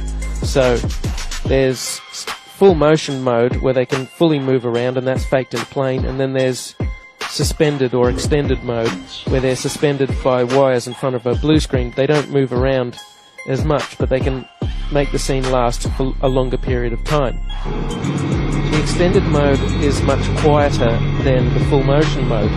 In full motion mode, you can actually hear the sound of the jet engines, the engines of the airplane. In every single scene of full motion mode, in every segment of the International Space Station, you can hear this loud sound, the sound of jet engines. You could argue that it's the air conditioning system. Not even an office air conditioner is that loud. And why is there a loud sound in every segment of the International Space Station? It's the same thing when they land. You can hear them. Oh, wait, go ahead. No, go ahead. I paused it. What were you going to say, BB? No, I was just going to say, every time that the shuttle lands, you can hear the engines do a reverse. Mm-hmm. You know how they can go forward and reverse? You can hear them back it off. Yeah. It's obvious. Jet engines. Yeah, it sounds exactly the same. It's almost as if we are hearing jet engines. Right. Yeah, it's a flying brick, remember. Right. Armstrong, Bart Sibrel, ABC Digital. Wanted to give you the opportunity to swear on the Bible that you walked on the moon. Will you put your left hand on the Bible and swear to God that you walked on the moon? You have $5,000 cash. You can give it to charity if you swear on the Bible that you walked on the moon. I have the tape. It'd be fine. Why don't you swear to... Why not? Why won't you do it? What are they doing now? Exactly. The Earth supposedly 23.4 degrees on its axis. Yeah, I don't remember who it was mentioning out of there, but they were pulling this up. You know, the 23.4 off of 90, 66.6. And the 66.6, 666 is all over the globe model.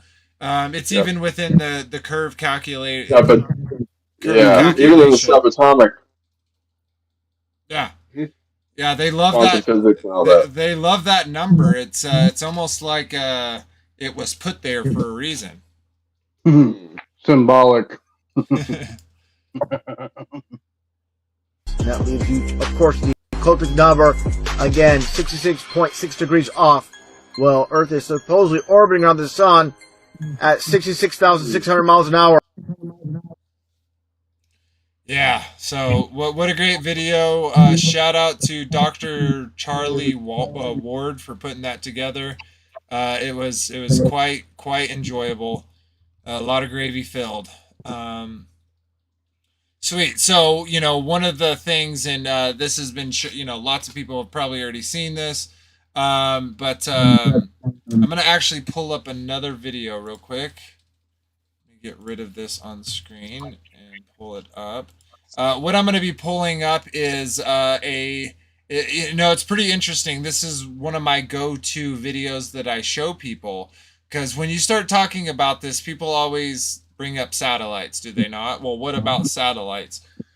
And most of us, if not all of us, are on the, that these are satelloons, right? That these are high altitude systems. Yeah, and even Starlink could be achieved with a group of balloons attached to each other.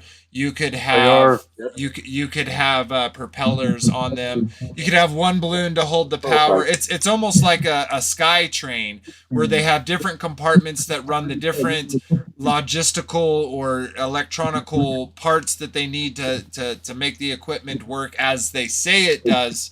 Yeah, one of my go-to things is if you type in NASA satellite launch Antarctica, this is what you will see. And it's interesting because I'm literally saying satellite launch Antarctica, and they call it a balloon launch, but it pulls up with satellite, and it just so happens to look exactly like what we are shown that satellites look like. So I'm going to pull that up for you. It's going to take a second for it to load. They do got to give us truth amongst their lies. So, What's it doing? There it goes.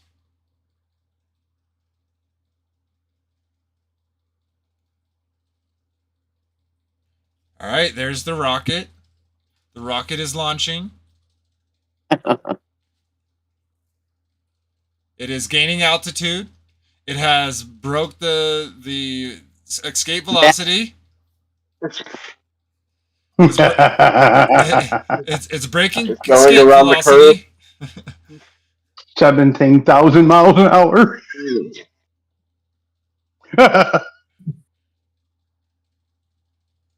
All right. Please ignore that looks exactly like a satellite. You got the one where it comes back and destroys everything. Oh, look at it swinging. Oh, gosh. They got to get that up in space. So why not with a balloon? But guys, don't you know those are just weather balloons? They just do all the exact same things that satellites would do. Now, Yeah, I well, got to say something on that one. Go ahead, and I'll say something when you're done. Go ahead. Yeah, go ahead. I was just saying that, we see balloons go in front of the moon, but I've never seen anything else go in front of the moon like satellites. See, another thing is people don't correlate this is your wind patterns way up there are correlated with all of the satelloons or satellites. You'll notice that if you put them together, you'll see they're following the wind currents. Yep. Which then, if you put on a Gleason's map, is just a circle. Right. It's not this like crazy zigzag around the Earth. It's literally. The wind changes at different altitudes. So being able to go up a little higher and change direction and back isn't impossible. It's they can exactly. Oh yeah, and the ability of like C-130s and their sky hooks. Of course I haven't seen this, but it makes logical sense.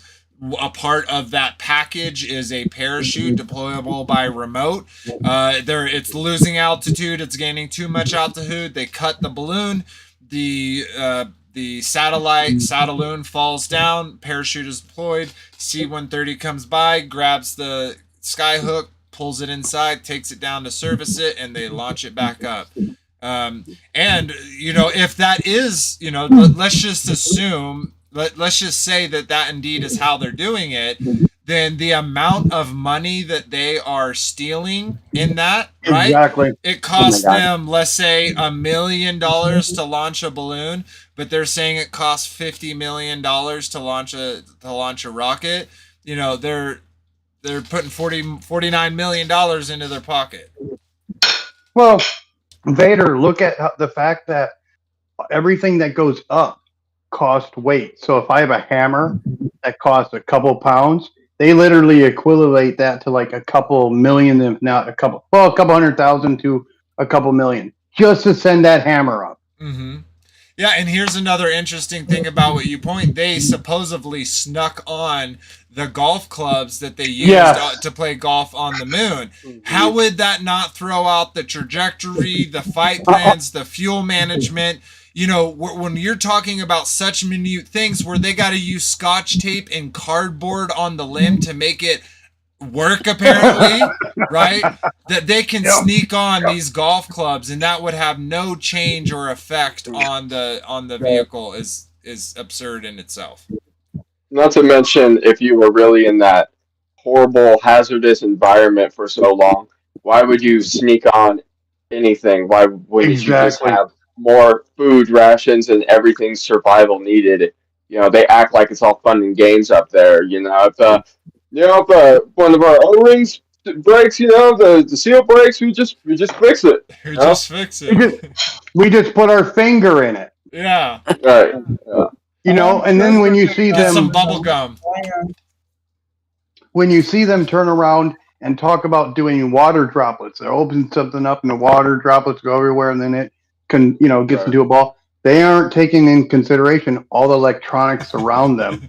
That totally was brought up earlier. It's such a good point because one little small drop of water goes in between that button and gets to the electronical components. You're talking who knows what would happen. Definitely when you're in the harsh environment of space. I'll tell you what, it'd be like playing that Operation game, you know, a lot like that, where you touch the walls and, you know. What were you going to say, Marsha? I said lost in space. Yep. That's what would happen. Yep.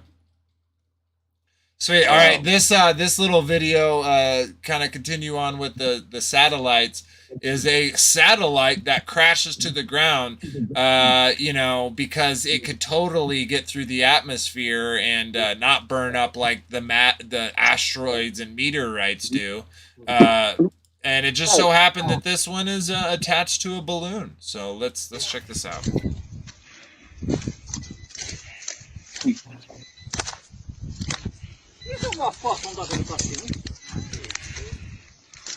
Guys, it's not a satellite, it's a weather balloon.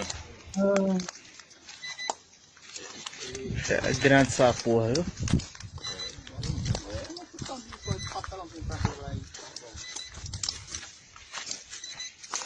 Pessoas não querem tamanho do... Não, mas não vai só a luz. Não, isso aí vai normal, cara.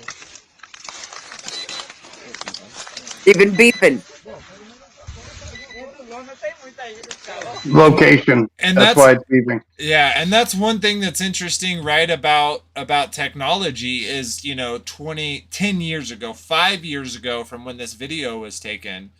That's, you know, that's why technology is such a double-edged sword, because it helps them lie and deceive to us. But at the same time, these people are getting these images, these videos, which we wouldn't have got 5 years ago, right? How many more of these balloons would have people had evidence to, but they didn't have a camcorder. They didn't have a VCR. They didn't have a, you know, whatever it is that they needed to be able to share this type of footage. But this is high quality footage that we can see that these men are all hovering, you know, circling around this so-called satellite that's attached to the balloon. What were you going to say, BB? Yeah, there's a problem that's coming up close to us soon. Okay, about like 3 months ago, my wife tells me that I live right on the Great Lakes. I'm right near Mackinac City, and I'm right on Superior and all those. Mm-hmm. She's telling me that during the fires, that the water was covered by smoke, and I'm like, okay, that's nothing big. But she takes a couple of pictures. And I'm looking at it, I'm like, wait a second. Why is the smoke right over the water? And that's it. And then, like a day later, it's starting to dissipate. And then all of a sudden, when I zoom in, now here's the kicker. As I'm zooming in, I'm seeing freighter after freighter after freighter hauling like your military vehicles. And then as I start to zoom in to get a very good picture, what does it do? Backs up and then shuts it off. So it's getting to a point where we cannot take pictures where they want us not to take them. You know what I mean? They're going to stop us, and that's proof right there for me, at least. Yeah, we were actually talking about this a few episodes ago, where Samsung phones, if you like, let's say, get a flashlight and put it in a dark room, and then take your Samsung phone and zoom in onto the circle of the light, it will actually, your Samsung phone will replace that circle with the moon. So you can literally trick. Yeah, you can literally trick the phone into showing you a moon when you're not zooming in on the moon. Yep. And at the time, do you guys know if it's actually showing the real image of the moon at the time, or is it just? I haven't looked at. That's actually really interesting to do it like let's say when it's a half moon to zoom in as opposed to when it's a full moon. That's really interesting. Oh, it does. But since we see the face. Go ahead, Robert. Show the true image of the moon. This is an image not taken by that phone. Image, not an actual view of the moon, but it's an actual image. Yeah. Right. So they're taking a picture of it from somewhere else and placing Exactly. it on your phone. Okay, Yeah. got you. Yep, I've done it a few times. like a filter, right? Where the TikTok, you stick out your tongue. Exactly. And it's a puppy dog tongue. Yep. Yeah. All right. Let's finish this video about the satellite up. So yeah, really what I'm showing, guys, is this is happening all around the world. People are stumbling into these things. And, what's the point of having these things? What's the point of having something like this if you have satellites? It reminds me of, a little while ago when the Ukrainian-Russian trend was kind of going down a little bit. America had this trend that was in the news for about a week about the Russian spy balloon. Why would Russia need a spy balloon if they have spy satellites? Why put it in a balloon that a missile can reach? Why not put it in the orbit of the Earth where a missile cannot reach? Seems kind of pointless to me, right? Yeah, Vader Bear, the fact that we were able to see that balloon and they let us tells you that it's bogus and it's false because they would already got that sucker out of the sky at that point. Period. Yeah, and they were saying that it was stealing Wi-Fi and digital. It was scooping up data. Well, wouldn't that data include stuff from Langley and stuff from the UN and like all the politicians and bureaucrats? I think it was one of their balloons that got deflated, and they were like, needed an excuse for why everyone's going to see this thing. Yep. Well, we have another problem, and that is we have joint ventures with the space races. So that balloon would mean nothing. We're giving them all the data back and forth about where our specific locations are, where the nuclear plants are, and everything. It makes sense. We started doing that in the 1950s, 60s, and 70s. Calibrating with them. Go ahead. And what can't China get a VPN and act like they're in America and go to Google Maps and zoom into anything that they want? Like, it's so ridiculous the dichotomies they give us. That's what makes you know that they're working together. Period. All right. Well, there's only 5 seconds left. So yeah, that's satellites, guys. It is just another part of it. All right, so last, I like to tie these episodes together, and I think we've been doing a pretty good job of it so far. And so we've literally just been talking about these astronauts. And last week we talked about, the Hollywood rituals that they do. We brought that into this, starting off showing you Stanley Kubrick, a director in Hollywood that made 2001: A Space Odyssey, and talking about his experience and dealing with the fact that he made the Apollo 11 mission landing video, the moon landing video. He made all that and couldn't talk about it. And even talked about Neil and Buzz and their kind of reaction to being a part of this hoax. Well, this is the Scottish Rite nmj.org. This is a Freemason website, and we're going to read this little article together. So, from Buzz Aldrin to John Glenn, many notable astronauts and American heroes also belong to the world's oldest fraternity. Masons are men on a quest to become special boys, part of something much bigger than themselves, constantly seeking deeper insight into the mysteries of the universe through their pal Satan.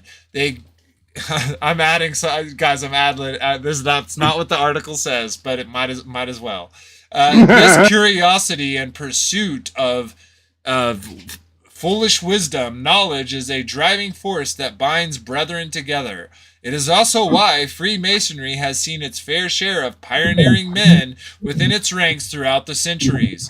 Among the intellectual titans like Buzz Aldrin, Right. that have graced the lodge rooms across the globe. Few have taken their path to the heights, literally, as these brothers have ventured among the stars.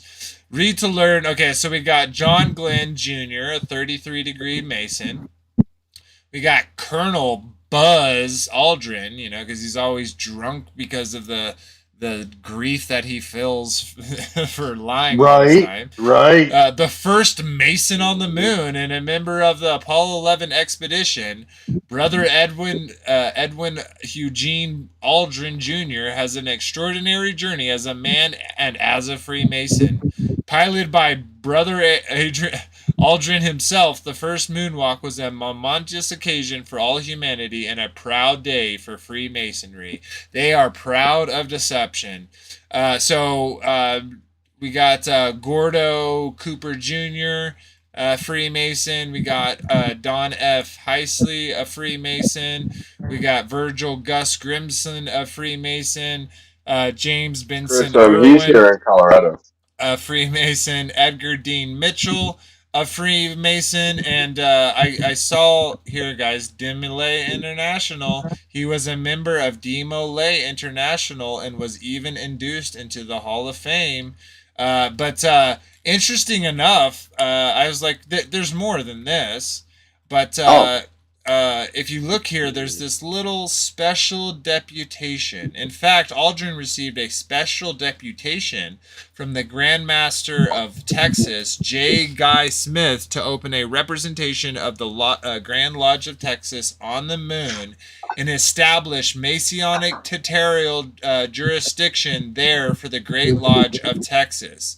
He carried the deputation to the moon on the famous landing in 1969. So we were just talking about the golf clubs, but this ship has enough weight to bring this special jurisdiction so that the Freemasons can claim jurisdiction and territory on the moon. They are crazy guys. So I clicked on this special deputation thing, this link right here, and it brought up this. It says freemasoninformation.com. It says Masonic astronauts, these intrepid rocket men venturing where few have gone before, are true heroes. They are indeed famous Freemasons, but perhaps more famous for their adventures above the horizon. So we got Colonel, again, Buzz Aldrin, drinks too much of his depression. We got Gordo, Don F. Heasley, John Herschel Glenn, Lieutenant Colonel Virgil Gus, Colonel James Brown, Captain Edgar Dean, Captain Walter Marty, Lieutenant Thomas Pattern, Captain Paul Joseph White. Whites? Like David Weiss? Whites? You're right. But yeah, look at it. These guys are so excited to be part of the thing. You know, they took most of these photos like before they went on their mission, so they're all like happy about it. And then look at their faces when they come back. They're like, "That's not what I signed up for. I didn't want to just stand in a green cube my whole time." So they love it. They love it. And of course, we have a connection here. I just wanted to read some of these things. So Greg Stewart on this said it would seem Neil Armstrong Jr. was not a Freemason and is often confused with Neil Armstrong Sr., who was an active Mason.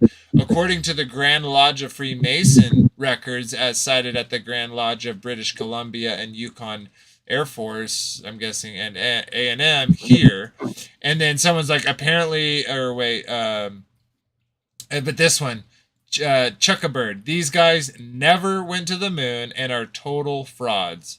Absolutely.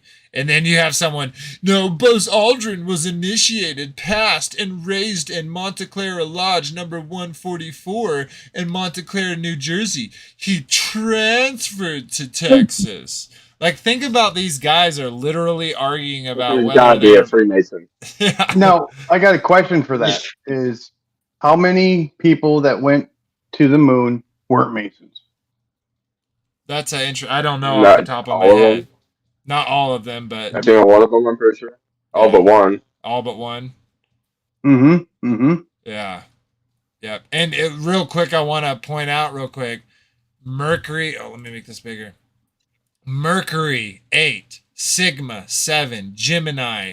What is that? 11, Apollo 7, Gemini, Apollo. So like even the name, all their names, like they're very familiar with these names of these gods. And, you know, they probably are like, hey, we're Special Boy 11. And you know, they love that stuff. But so, yeah, like, obviously we have Freemasons, a secret society, right in the mix, right? Buzz Aldrin, you know, the famous dude, of course, is a Freemason. And so, well, guys, they're just Freemasons. They're just part of a club. It's not like the whole idea of space and all the people involved in quote unquote making this mission involved. It's not like they had anything to do with the occult. It's not like they were a part of any mystery religions or secret societies. Of course not. But I am going to show you all this little video real quick, provided by Kyle. So let's take a little look. If not, they're useful idiots. Continue. While a decade of NASA's spaceflight wizardry enthralled a nation of television viewers almost the night. Let's give it a little time to buffer. For whatever reason, man, it's like right towards the end of the streams, it's just they start grabbing. It's like.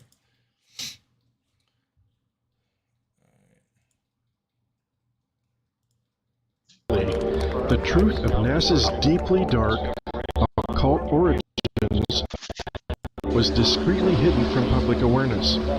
Origins linked, perhaps, to the most wicked of occult practitioners in modern history.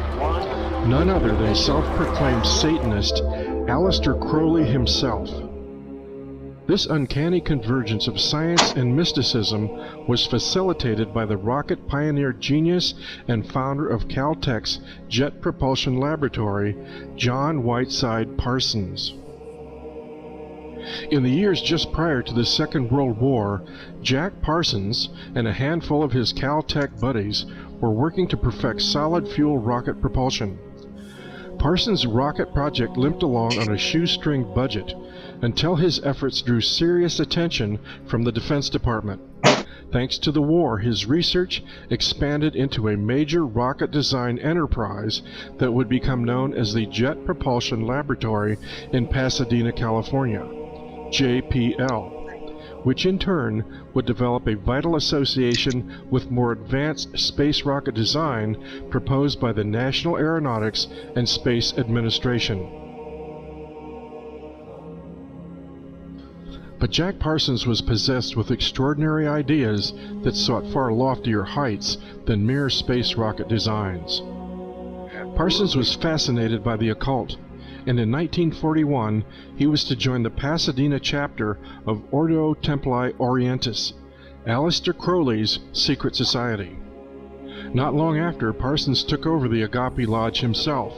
Observing Parsons' natural aptitude for ritual sex magic, called Thelema, the membership saw him as a potential successor to the great beast Aleister Crowley himself, whom Parsons addressed as Most Beloved Father.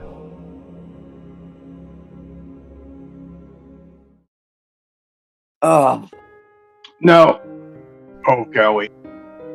Born on October 12, 1875 in Warwickshire, England, Aleister Crowley was an English occultist, ceremonial magician, poet, painter, novelist, and mountaineer. He was responsible for founding the religion and philosophy of sexual magic, Thelema, in which role he identified himself as the prophet entrusted with guiding humanity into the Aeon of Horus in the early 20th century. In 1898 he joined the esoteric Hermetic Order of the Golden Dawn, where he was trained in ceremonial magic. Like many of that era, Crowley was something of a crusading militant intellectual, determined to break down the conventions of accepted social morality. Later he traveled to Mexico and then India to study Hindu and Buddhist practices. In 1904 he married Rose Edith Kelly, and they honeymooned in Cairo, Egypt. In the Great Pyramid, Crowley conducted an occult ritual intending to access supernatural powers. Hey, Vader, The I'm not black sure if magic that's ritual playing held in the Great Pyramid marked an unexpected turning Never mind. point.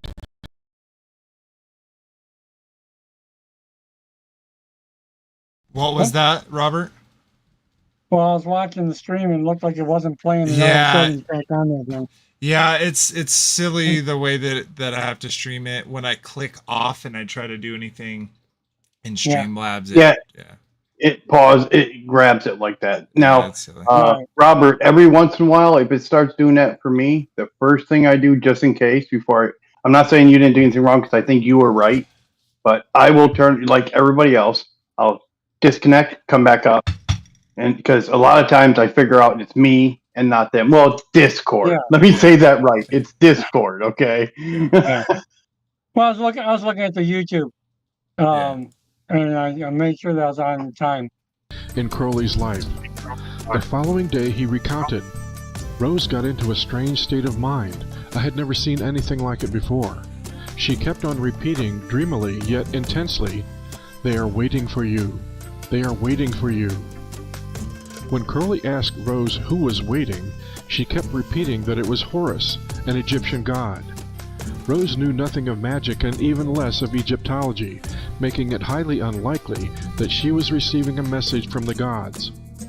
But to test what Rose was saying, he took her to the Cairo Museum. And although Rose had never visited the museum before, she rushed through the rooms filled with ancient artifacts, until suddenly she stopped dead before case number 666. "There he is," she insisted. Within the case was the image of the god she claimed to have seen in her vision, the god Horus.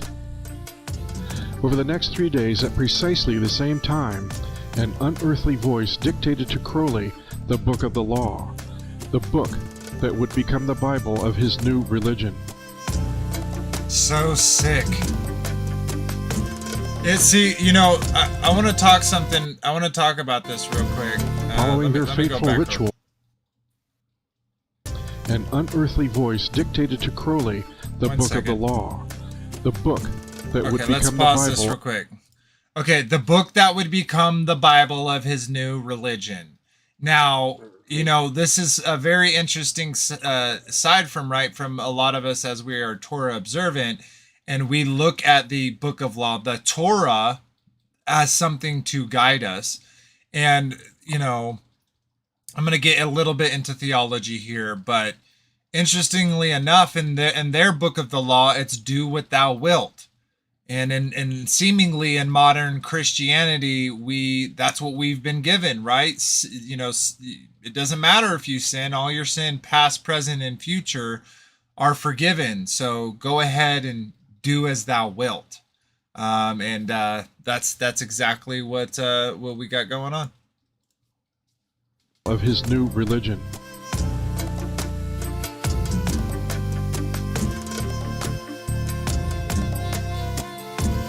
Following their fateful ritual in the Great Pyramid, Crowley's wife Rose mysteriously proclaimed that the equinox of the gods has come.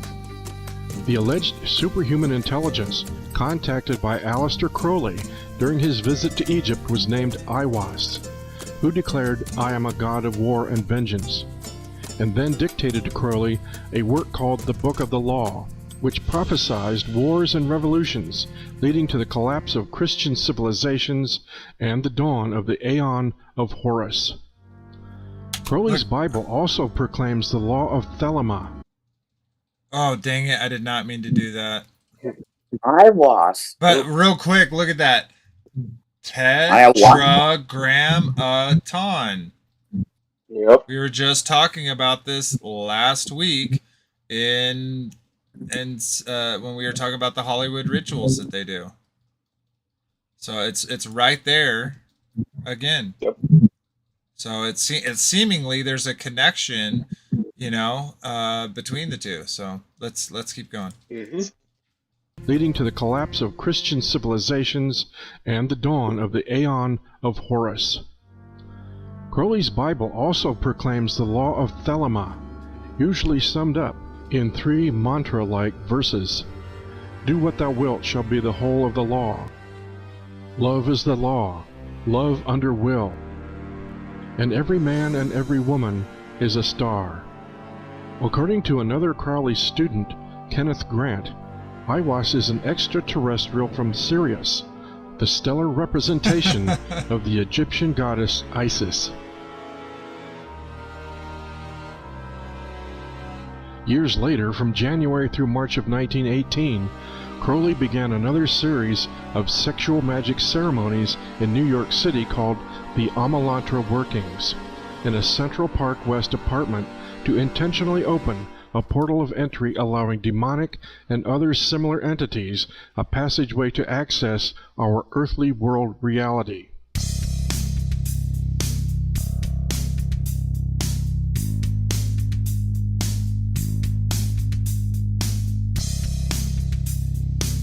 Crowley was convinced that seeking contact with supernatural beings offered the only salvation to the human race.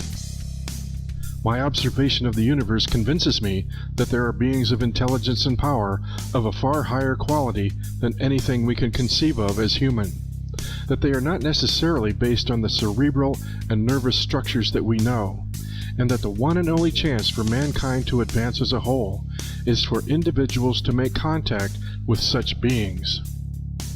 His ritual in New York established contact with an entity called Lam. Lam being a Tibetan word for pathway or pathfinder. Lam was considered to be of interdimensional origin, which was the term then for extraterrestrial. Crowley's drawing of Lam bears a striking resemblance to what has become commonly referred to as the gray aliens. Slight-bodied, big-headed, large dark-eyed mannequin creatures which are primarily an American phenomenon. And it is interesting to note that all the Lam workings were done in America. Reports of these UFO-associated entities later became prevalent in the popular culture of the 1980s thanks to Whitley Strieber's best-selling book, Communion, as well as many of the Hollywood alien movies that would follow. The rift in between the spaces of the stars, created by the Amalantra working, opened a gateway through which Lam and other extra-cosmic influences could enter the known universe, and more specifically, our Earth world reality. But according to occultists involved in such things, the portal... It's almost like all these things are connected. Does that not bring you back that whole imagery of the abduction? Alien. Well, it bring to Alien, and then even to Vicky Joy, right? Where you see this guy going through this thing, he can't move. He has this being standing over him. All this stuff is connected, got everybody, and that's exactly why we're doing the episodes in this order, because it's all tied in together. And of course, we're bringing this here. We talked about Parsons and JP Laboratories. And they're, and his connection to Aleister Crowley. We see the connections of the, what we've talked about before is how they sold us a mythology. All those things are fiction. And then they're slowly through the science, they're mixing back in this pagan, this occult, this ritualistic things that they're doing, including trying to summon a pathway, a portal for these demons, these interdimensional beings, to do it. And Aleister Crowley's like, hey, the only way we can do it is if each individual person gets in contact with these beings. He's trying to get people to summon demons into their lives. It's quite insane. We're gonna play a little bit more of this, guys. It's past the 2 hours, but this has been quite enjoyable. So we're gonna wrap this up and then say our goodbyes and start the after show. So let's play a little bit more of this. Has since widened. thanks in part to additional hermetic tinkering by Jack Parsons.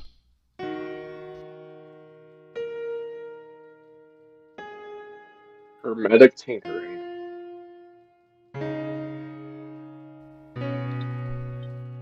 By 1945, Jack Parsons was high priest of Crowley's Agape Lodge in Pasadena, where he was joined by L. Ron Hubbard, later founder of Scientology. Impressed by Hubbard's exuberance and energy, Jack wrote in a letter to Crowley, "I deduce that he was in direct touch with some higher intelligence. He is the most thelemic person I have ever met, and is in complete accord with our principles." He was soon initiated into the secrets of the Ordo Templi Orientis, and made Parsons' magical partner. Together, Parsons and Hubbard hatched a sordid sex magic scheme called Babylon Working to bring forth the Antichrist and Apocalypse. Babylon meaning Gateway of the Gods. But even Crowley expressed his misgivings about this project, stating in a letter, "Apparently Parsons and Hubbard, or somebody, is producing a moonchild. I get fairly frantic when I contemplate the idiocy of these louts." A moonchild is a human vehicle for a demon seed, not unlike Rosemary's Baby. From the diaries of the participants, it was also clear that they were not as adept as Crowley in the closings of portals. What their amateur efforts may have accomplished was the drastic enlargement and ripping of an existing magical portal, and the subsequent non-closure of it. Perhaps the rip they created was not possible to close. In any event, the modern UFO era began exactly a year and a half later, Can you pause on that? June 24th, 1947, with Kenneth Arnold. All right, can you guys hear me? Yeah. Okay, right around the same time, most people here probably know this, but other people watching probably don't. Whenever they did a rocket launch or stuff like that, they did another thing that they call sex magic. I don't want to really get into that, but they would do that at the same time. They were hoping that they would create a, what's the name of it? Stargate? No. They're using your seed and the woman's seed to bring in a golem. Yes. A homunculus.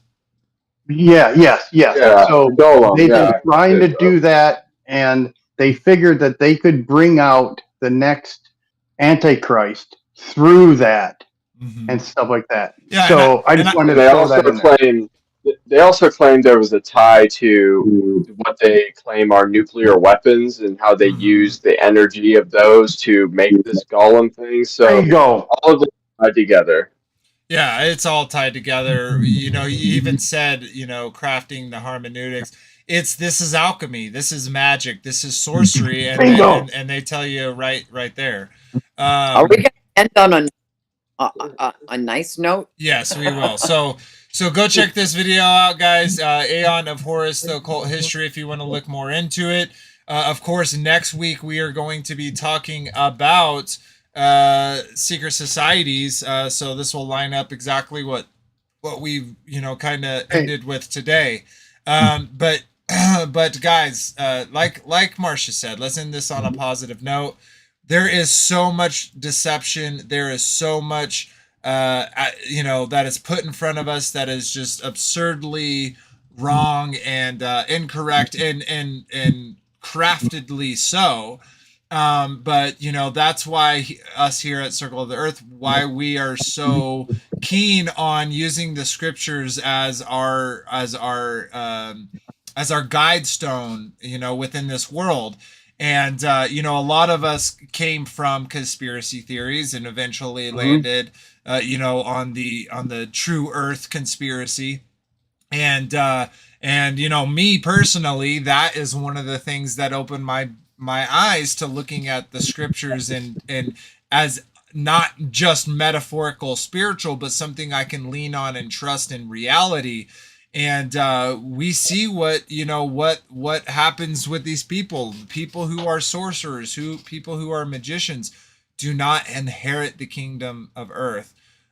So if you are into that stuff, if you are into space, we're not attacking you. We're just saying look at your scriptures, take the Father's word as he gives it. You don't need to interpret it to mix the scriptures with these pagan beliefs and of pagan origin. And so we are, even though we are presented with all of these lies and deceptions, the amount of lies is quite insane, right? You got to give them some props that they have been able to muddy the water so much that it makes it really hard for people to find the truth. But we say this all the time, those who are true seekers, there's no barrier, there's no lie, there's no deception that is going to stop a true seeker, because they're going to keep prodding. They're going to keep checking the fence line and making sure that there's not any holes. And if, of course, we find a hole, we're going to share that, we're going to exploit it, and we're going to go around the barricade and continue down the path of truth. So we hope that all for you as well, that y'all would seek the truth, no matter where it leads you, and that you would lean on the Holy Scriptures as a cornerstone to start building your temple on to the Father. So Tyler Porter, great quote, brother. He said, "Blessed are they that do his commandments, that they may have the right to the tree of life and may enter through the great gates into the city." That's Revelation 22:14. Thank you for that, brother. TD said Led Zeppelin bought and lived in Crowley's house. Yeah, insane.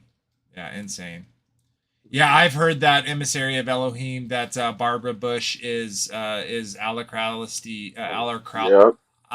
Crowley's the moon child, his Babylon working or whatever it was, or the one before, I don't remember. But I hope y'all enjoyed the stream. I hope y'all got to laugh along with us. And we're going to go ahead and say our goodbyes. I'll give everyone a chance to kind of say anything else they want, as well as their goodbyes, and we'll get out of here. So, BV, you're up first. Sorry about that. I apologize. No, you're good. Marcia, the only reason why I went where I did was because that's the actual factual proof. I wasn't like trying to slide this off to make it seem that way. No, this is factual stuff that people need to know, because they don't realize what's going on behind the scenes that's creating all this. So I wasn't trying to okay. No, I'm just letting you know. I wasn't doing that. Okay. Other than that, hey, thank you for letting me on. I'm sorry I was late. I always enjoy picking you guys' brains. You guys are some of the most intelligent people that I know.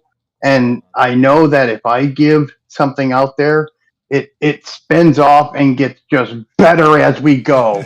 So I just say thank you. Keep it up, guys. God bless you. Indeed. God bless you too. All right, Marcia, you're up, sister. Oh, well, goodbye. That one. I hope you enjoyed the show, and we'll see you next week, right? Oh, yeah. And Robert? All righty. Good night, everybody. See you after the show for a bit. Oh, Next yeah. week. Yeah. Link in the description for the Discord if you'd like to join the after show. We get to be a little bit looser with our language because we don't got grabble or two breathing down our necks. So definitely check that out. Jump over to you, Kyle. Yeah, everyone. So I hope this has made it clear that Satan's hand has been in NASA, in the heliocentric model since the beginning, and his fingerprint is all over it. We know what's good, we know what's evil, we know what's God's, we know what's Satan's. And so I hope this becomes clear to anyone who may be new to this information, to maybe investigate what they're taught a little more, so they don't fall into this side of ignorance that might be supporting a satanic system. Other than that, hope everyone's blessed. Absolutely. Good. Thanks for having me. All right, guys. It was so fun. Again, please like, share, subscribe. It really does help the channel grow. If you have any, if you want to support the channel, if you want to join the conversation, links are in the description. And as always, until next time, guys, remember that Abba loved you first. Good night, everyone. Peace.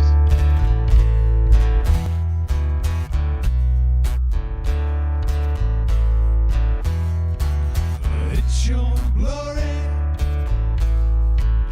conceal the mystery.